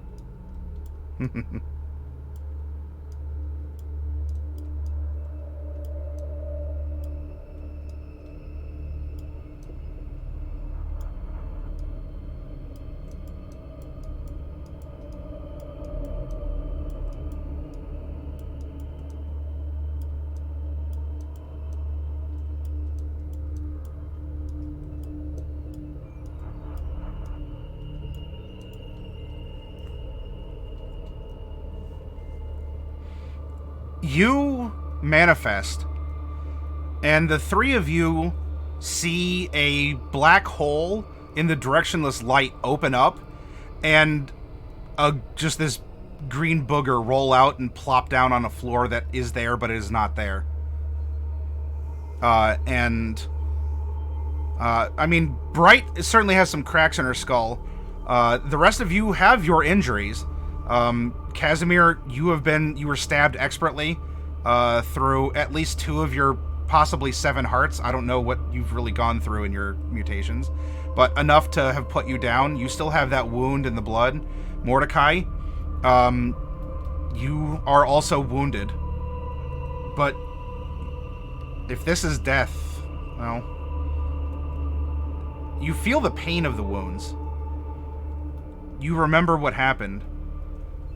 But as each of you were, well, as I had whispered to you, and you could have had an opportunity in your own ways, because at some point in time, Bright also plops back in. Bloop. But Casimir was there standing in front of those words and saying something, and then the rest of you rolled in as you did. But you are back in this place.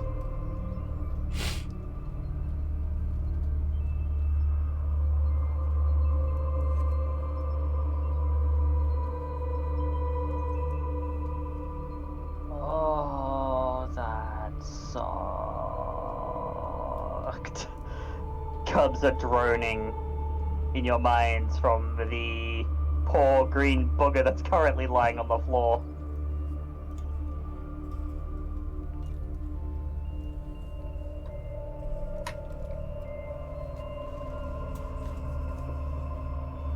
Everything hurts.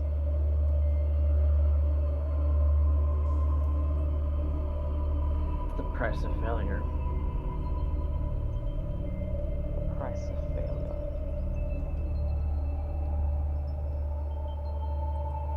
So there's the question. What would we do differently?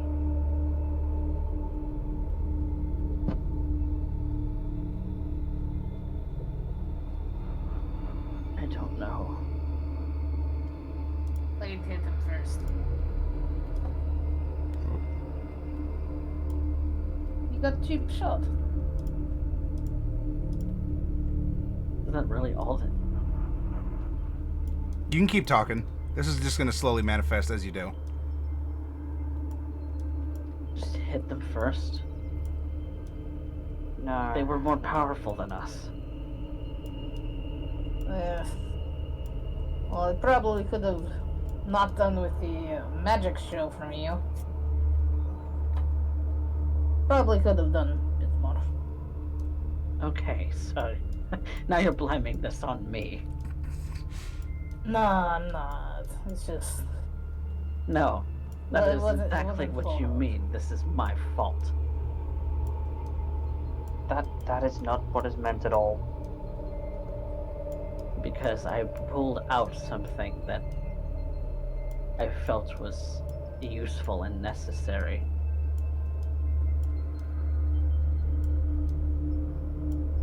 Well, you hit me harder than you hit him. That's all I'm going to say. Alright, yeah, I'd do something differently. I would maybe instead summon an angel of death instead.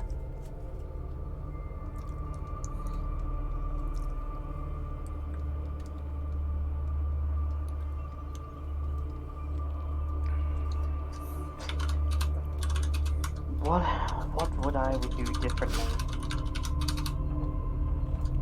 I would consolidate more power. We were outmatched. I would make sure that the next time that happened, we would go in equal. We went in hamstrung. We didn't go in with our full potential.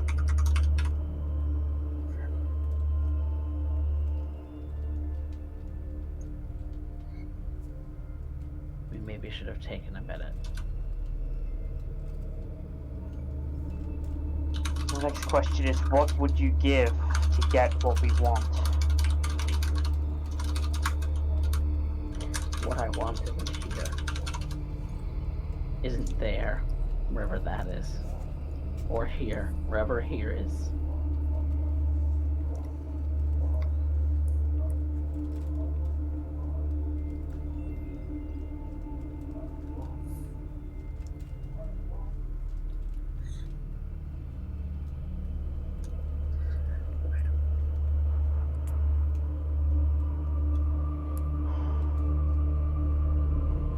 I would happily give up the spectator form.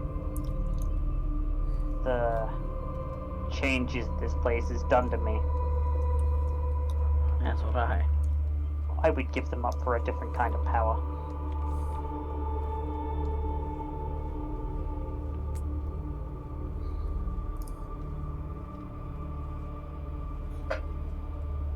The power to save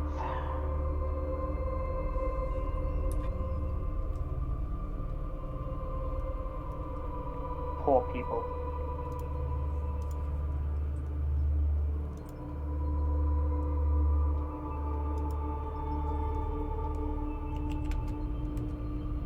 I've already asked this thing multiple times to change me, and it didn't.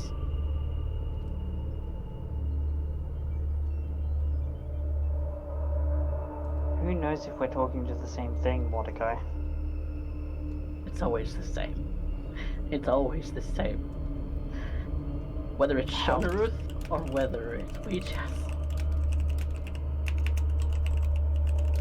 Or whether it's some other entity toying with us. Playthings.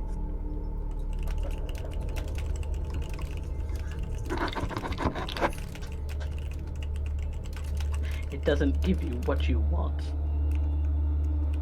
It never does. Except maybe this time. Maybe this time it granted me what I wanted. And maybe I killed all of you.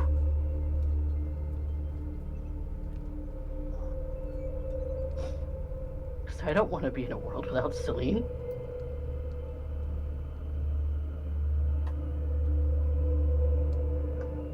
And I doomed you all. It's my fault. I wanted peace, and it's my fault. Tell me, Mordecai, did you fire a bolt? Did you fire a bolt of fire at me? Or an Eldritch Blast, perhaps? Maybe you swung a sword at Casimir. No, I don't think I saw any of those things, and I should know. I'm pretty much nothing but eyeballs at this point. It's about the one thing I'm good for. Seeing. I may as well have.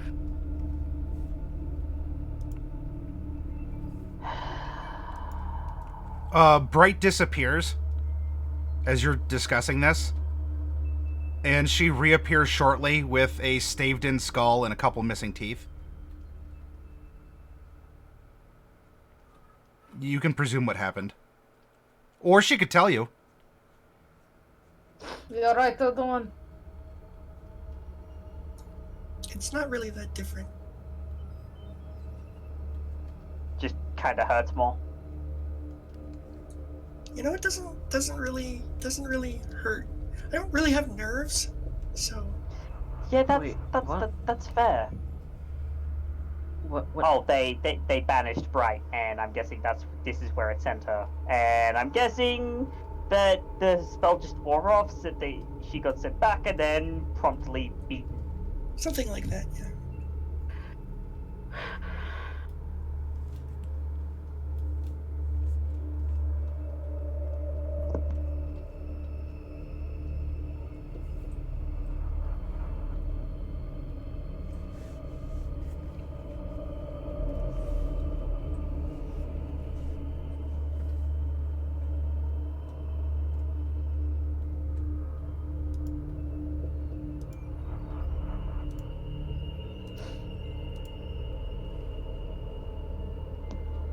Well, we're here now.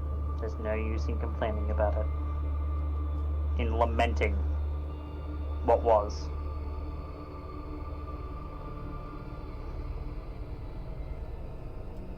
So what are you suggesting, Professor?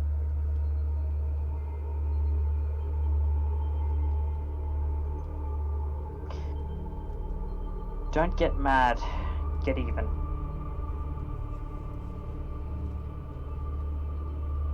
You wanted to save Jaiden, didn't you? Yes. Then where's your conviction?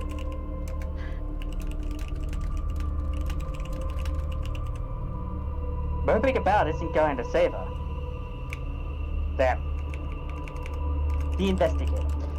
Moping about isn't going to save them. Right? I don't even know where she is. I think I do. What do you mean? You saw that bodyguard, right? Yeah. In the armor. That looks very similar to what Jaiden was wearing. Minus the tail. Striking similarity, yeah. I cut off tail and maybe she took tail part off.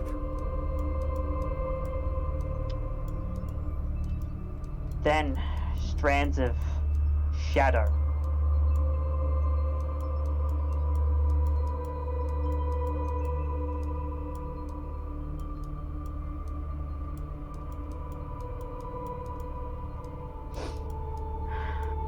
Paint the lines.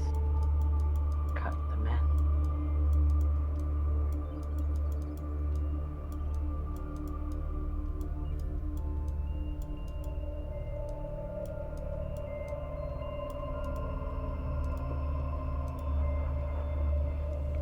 As you're talking, this is what begins to crawl out of the darkness into these wavy, luminescent letters. This isn't just me with a shaky hand. I'm purposely writing the letters this way to look a little disjointed, a little shaky. If that's all you have, then it is worth an unimaginable sum.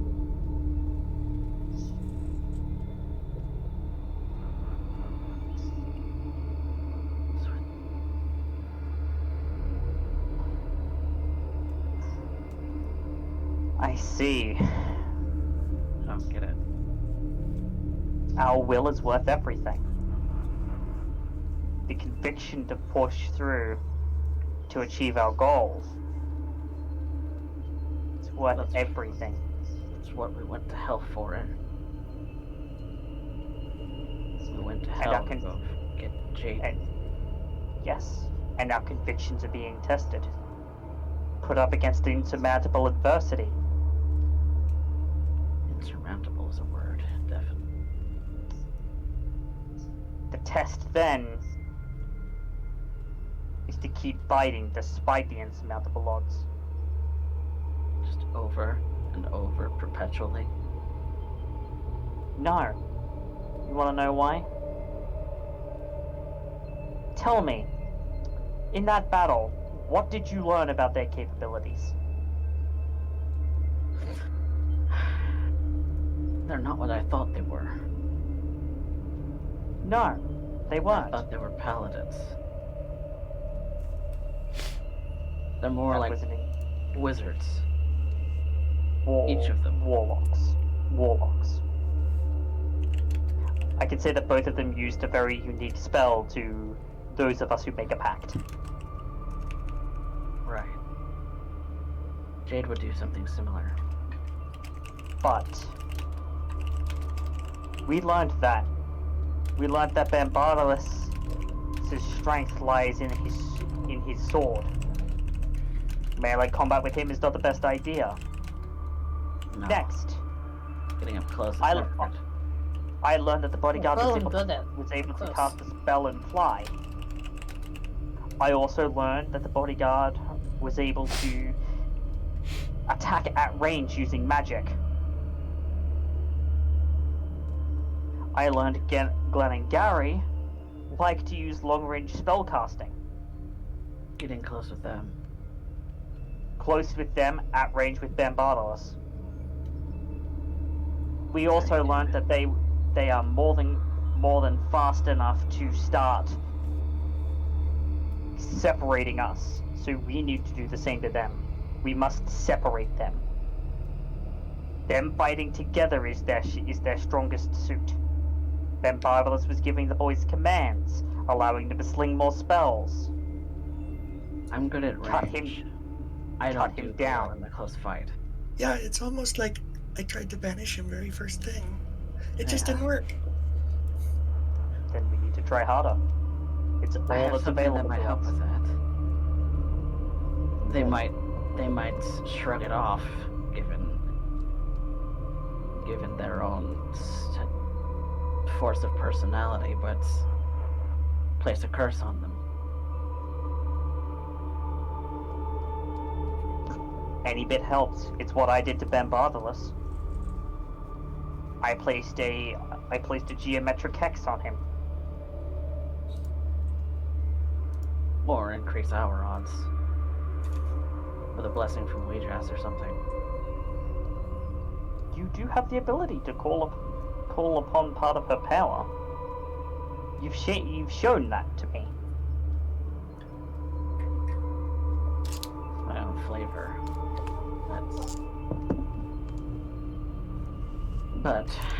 That's okay.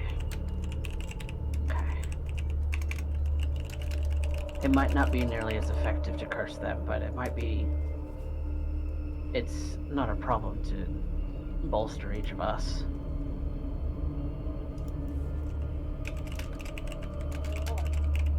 Oh, there's a drawing. Looks good. Looks And good. I really could use a bit more of those distracting words that I tend to sling around. Got a little flustered. Couldn't do it anymore.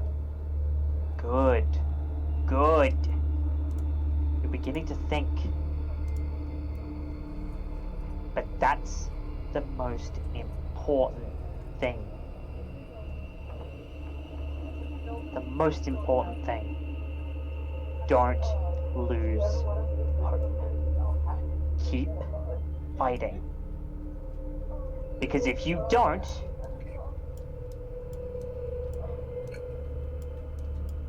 say the best case scenario happens,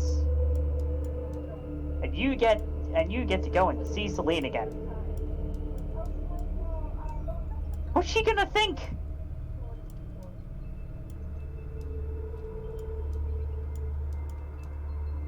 No, you're right.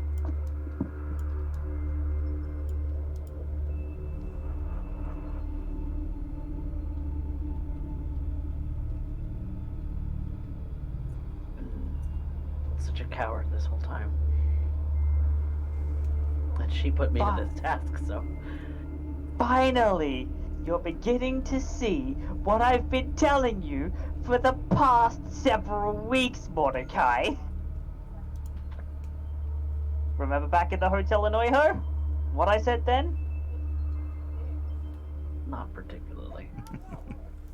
That you were being a coward.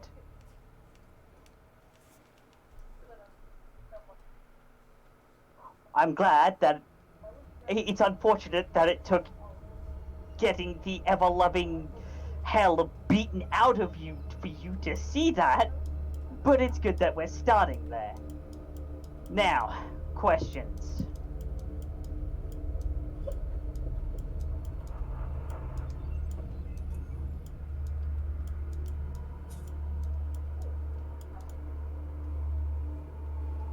There's always a price. What is it that I seek? I seek a second chance and the power to make it fruitful. And right now, no price is too steep.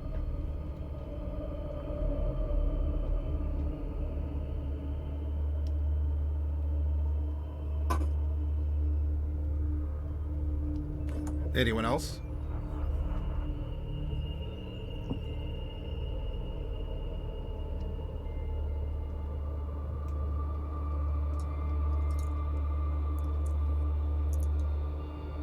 What will you pay? You can't ask us what we'll pay when we don't even know what we'll get. Last time it was all a lie. It's always all a lie. So we have to pay, but we don't get what we bought. It's not worth making that kind of a trade. It's not fair. It's not a deal.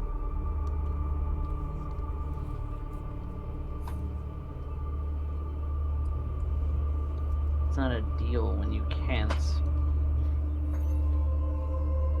You pay and you pay and you pay and you pay and you don't get anything out of it.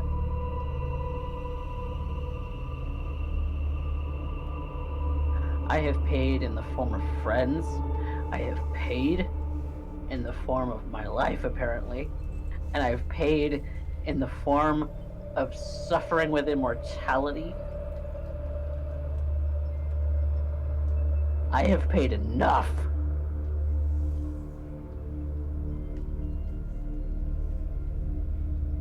It's time for you to keep your end of the bargain.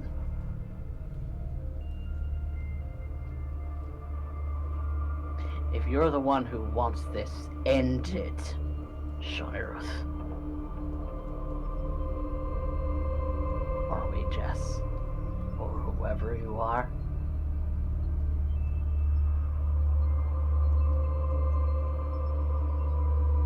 you have to pay.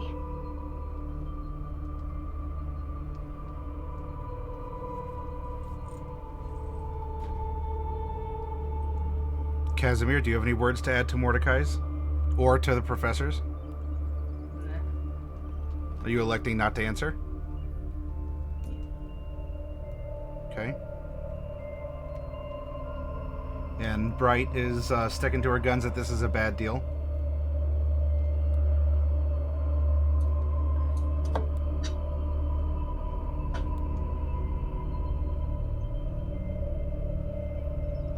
Yeah, I think so. Okay.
The tone of the words shifted. And not always are they above you in this directionless space. On the floor beneath you, such as there exists a floor or even a beneath, this afterthought slowly scrawls out.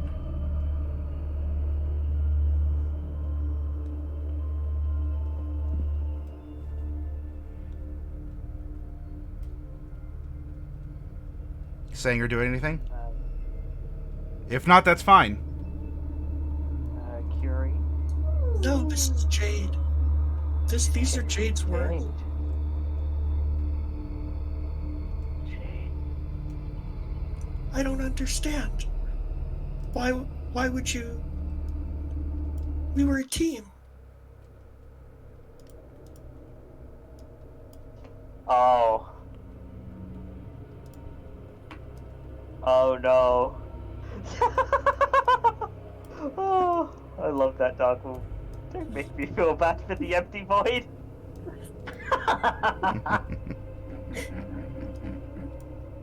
You emerge from the darkness. It's a wall behind you, and ahead of you is a large open chamber. You see Bambardalis, Glenn, and Gary up on plinths that have these little green towers. There's an armored figure with its back to you, facing a crystal, seemingly not noticing you. And if Glenn, Gary, and Bambardalis have, then they're not reacting to your presence. You see, on towers around the crystal, the quivering remains of some of these little red gribblers. And Mordecai, one of them looks at you. Mordecai, help us. Seems to recognize you from your short time at the circus, but can't do much more than squeak out a plea.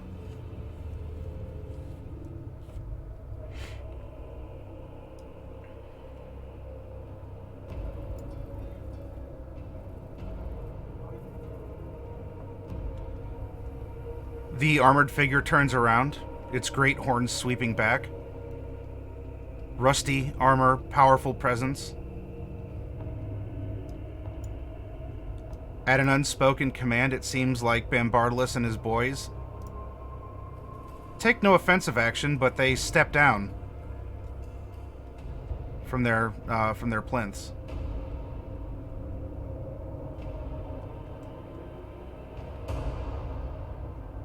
Round two. So there's an unspoken command between the bodyguard and Bambardalis.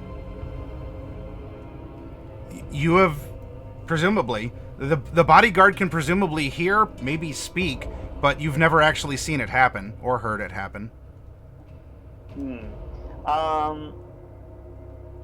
Does he give one to Glenn and Gary as well, or is it just to Bambardalis and Bambardalis? The three of them just all kind of plop down at the same time. Is this one Bambardalis now then? Oh, did I swap them? Oh yeah, I'm sorry. Bloop.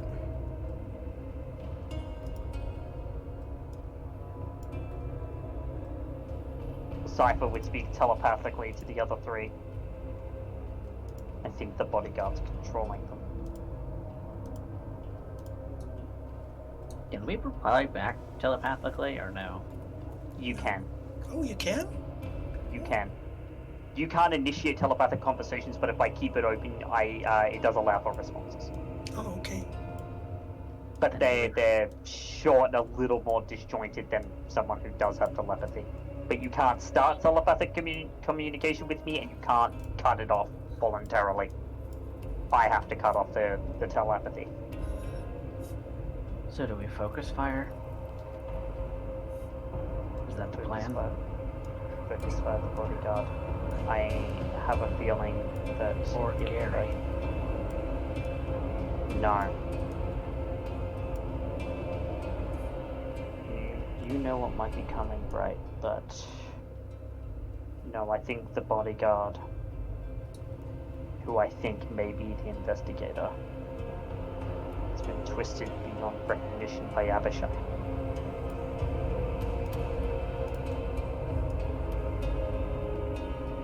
The figures step down and begin to walk towards you like they did last time. The figure that was regarding the crystal had turned its back and had begun walking forward. She knew. And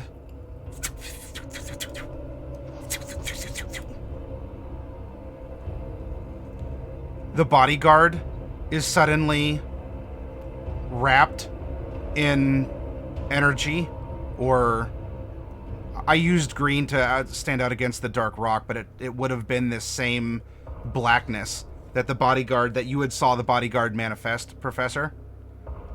Yep. And the bodyguard struggles some and is lifted up. Do you all wish to do anything?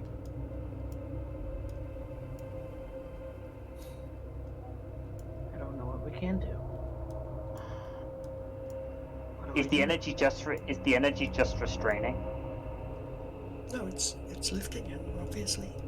Yeah, restraining and lifting. Is it doing anything else? It's not trying to pervade the body? Pulling him up. I'm sorry, Jade. And to Jacob and to Jaiden and to the whole family. I'm sorry too. Jade, if I'd known it was you, I would have believed you. The energy begins pouring into all the little spaces between the plates. And the figure silently jitters and spasms, Jade, we growing can take him home. more violent. No, we can't.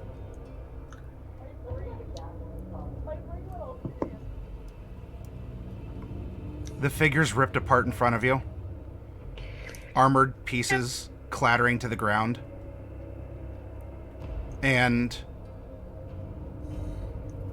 there's some kind of a form, not necessarily corporeal, but that is drawn inside this giant crystal.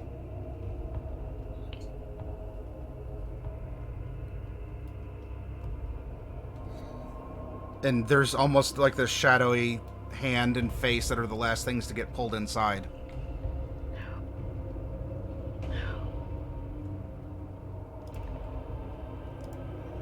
The same thing that happened to her.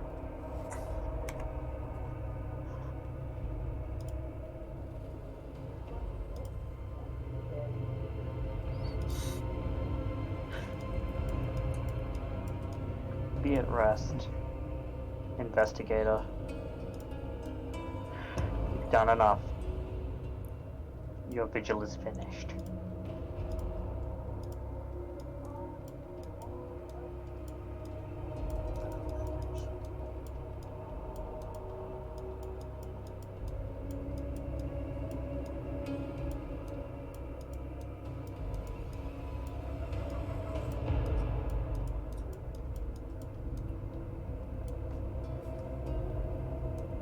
Now in the chamber, outside the darkness, but along the scintillating green crystal, the words, "A price has been paid," form.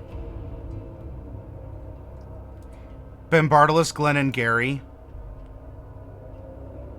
seemingly slump down to their knees, and they're conscious, but they're kind of grasping their faces or just sort of rubbing.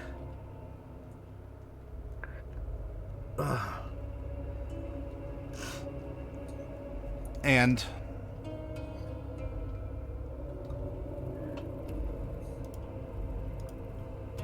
a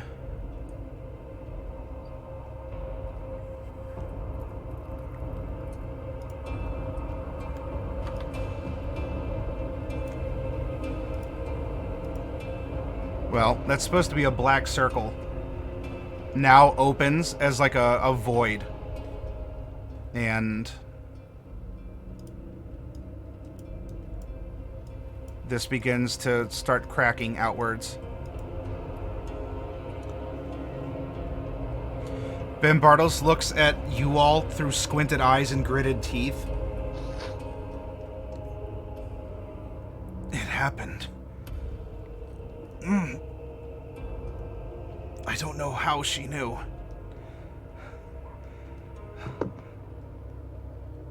Who knew? You should go. Jaiden.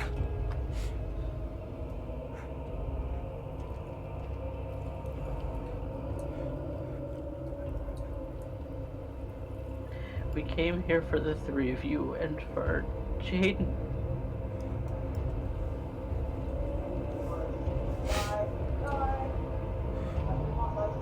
Jaiden was pervaded, twisted.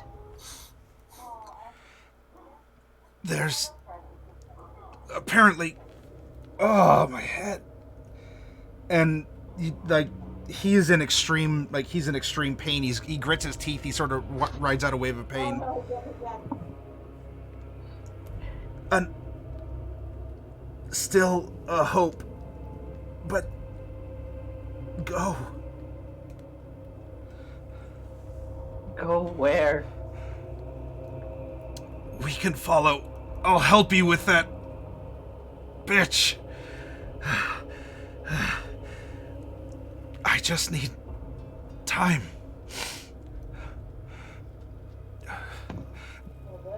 Jaiden knew a way would be opened forward to you. That must be it. Unless you want to go through that damned blackness again. And he has a jittering finger pointing towards that kind of fog that's way off to the side.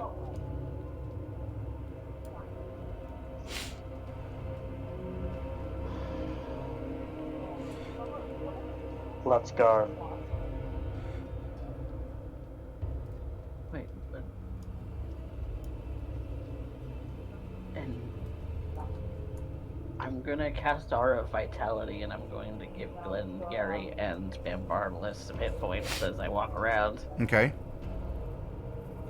For a minute.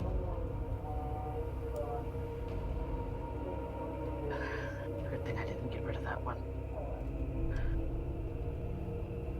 Just to ease their pain a little bit.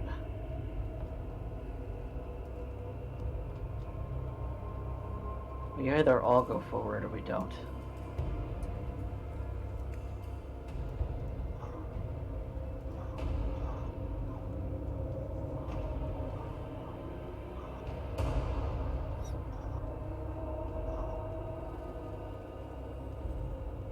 So, we're all going forward. Of course we're all going. We don't, And Mark, Galen, we don't Glenn, have and to go Gary. home, but we can't stay here. Right. Let's all of us, all 7 of us go together.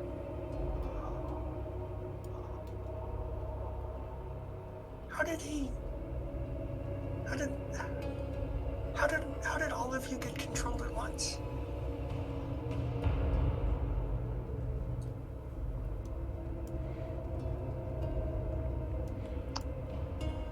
The pact that you had. Right, Bambarlis? A pact. Yes.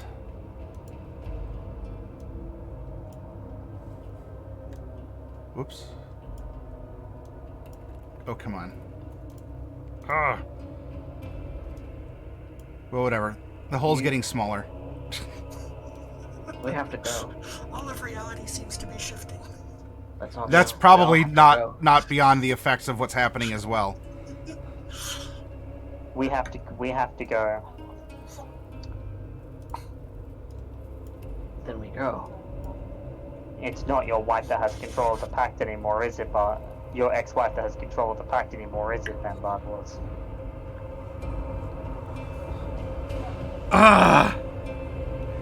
I told you I'll help you with that bitch. Go. And he roars in pain, and some flames begin to lick up out of his mouth. And his sons are writhing as well. They're resisting the pact. Go Now.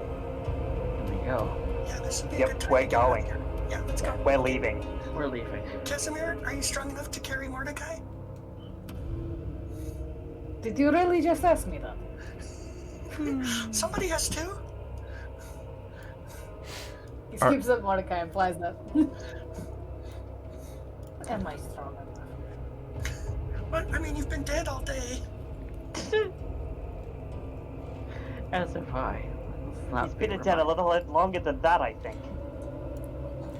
Leaving the three men behind, writhing in agony and pain, in some kind of a defiant, if not defeated, something has happened.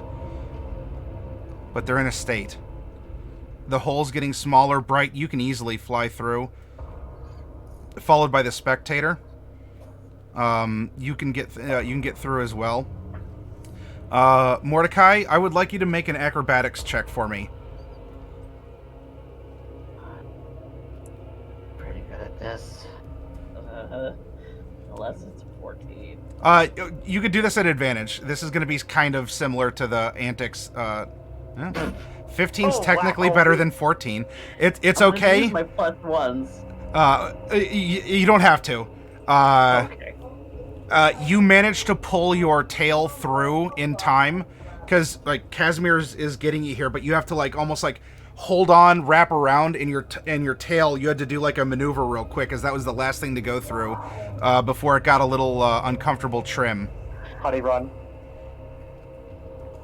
And Not getting through here. I'm a 7-foot beast. I'm not getting through here. oh, you went through Blank. first. That's why Mordecai had to do a quick little flexible tail okay. maneuver. Yeah, you were fine. Okay. Mordecai though is the one that had to do some little some yoga on you to. I thought I like pushed him in. I was like, ah. And before we take our break, because I don't know about you all, I want to get a snack and a drink and to use the facilities here. You are hurled through blackness, but not the directionless. Like, this actually seems to be some sort of a weird twisted tunnel, but one that has been covered by green and black. You've seen this twisted tunnel before, but this one has been somehow sealed or corrupted or taken over or possessed or whatever. And you emerge through a door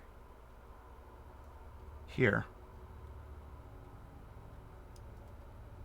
Ahead of you is what you see.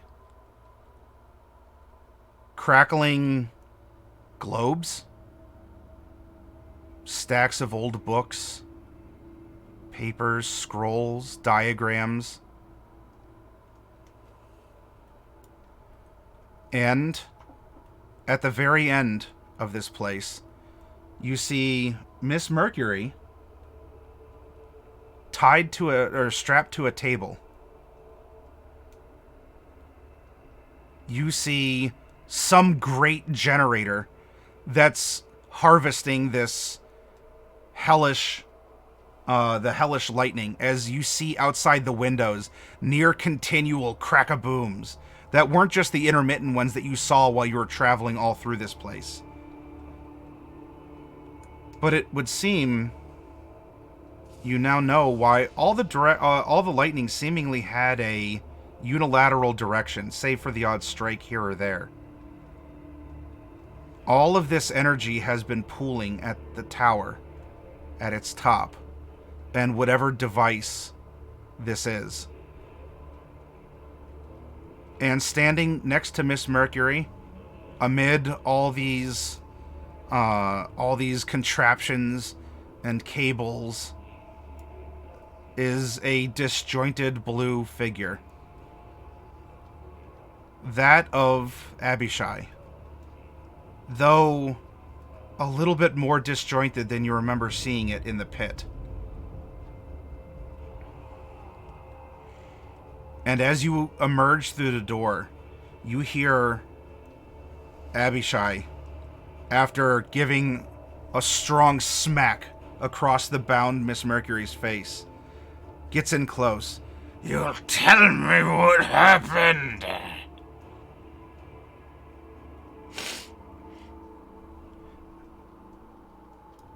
Do I see Jaiden or the bodyguard anywhere? No. Here? No signs of armor. No signs of anything that is possibly green. I mean, I don't know. I guess there's a potion bottle over here. That's green glass, but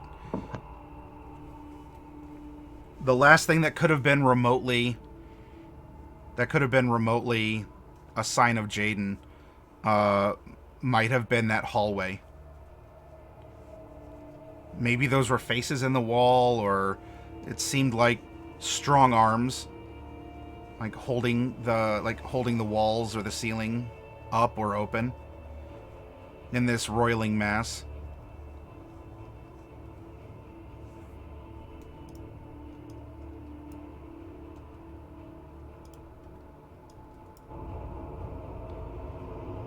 And after this strike, the question, Abishai follows through and looks over a twisted shoulder and snarls at the four of you.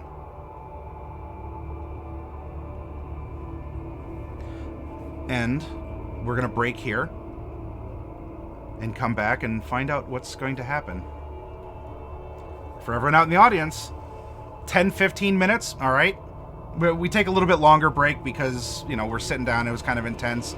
Plus, I need to let my players know one or two things so that we can be ready for the back half of Session 100, Immolate.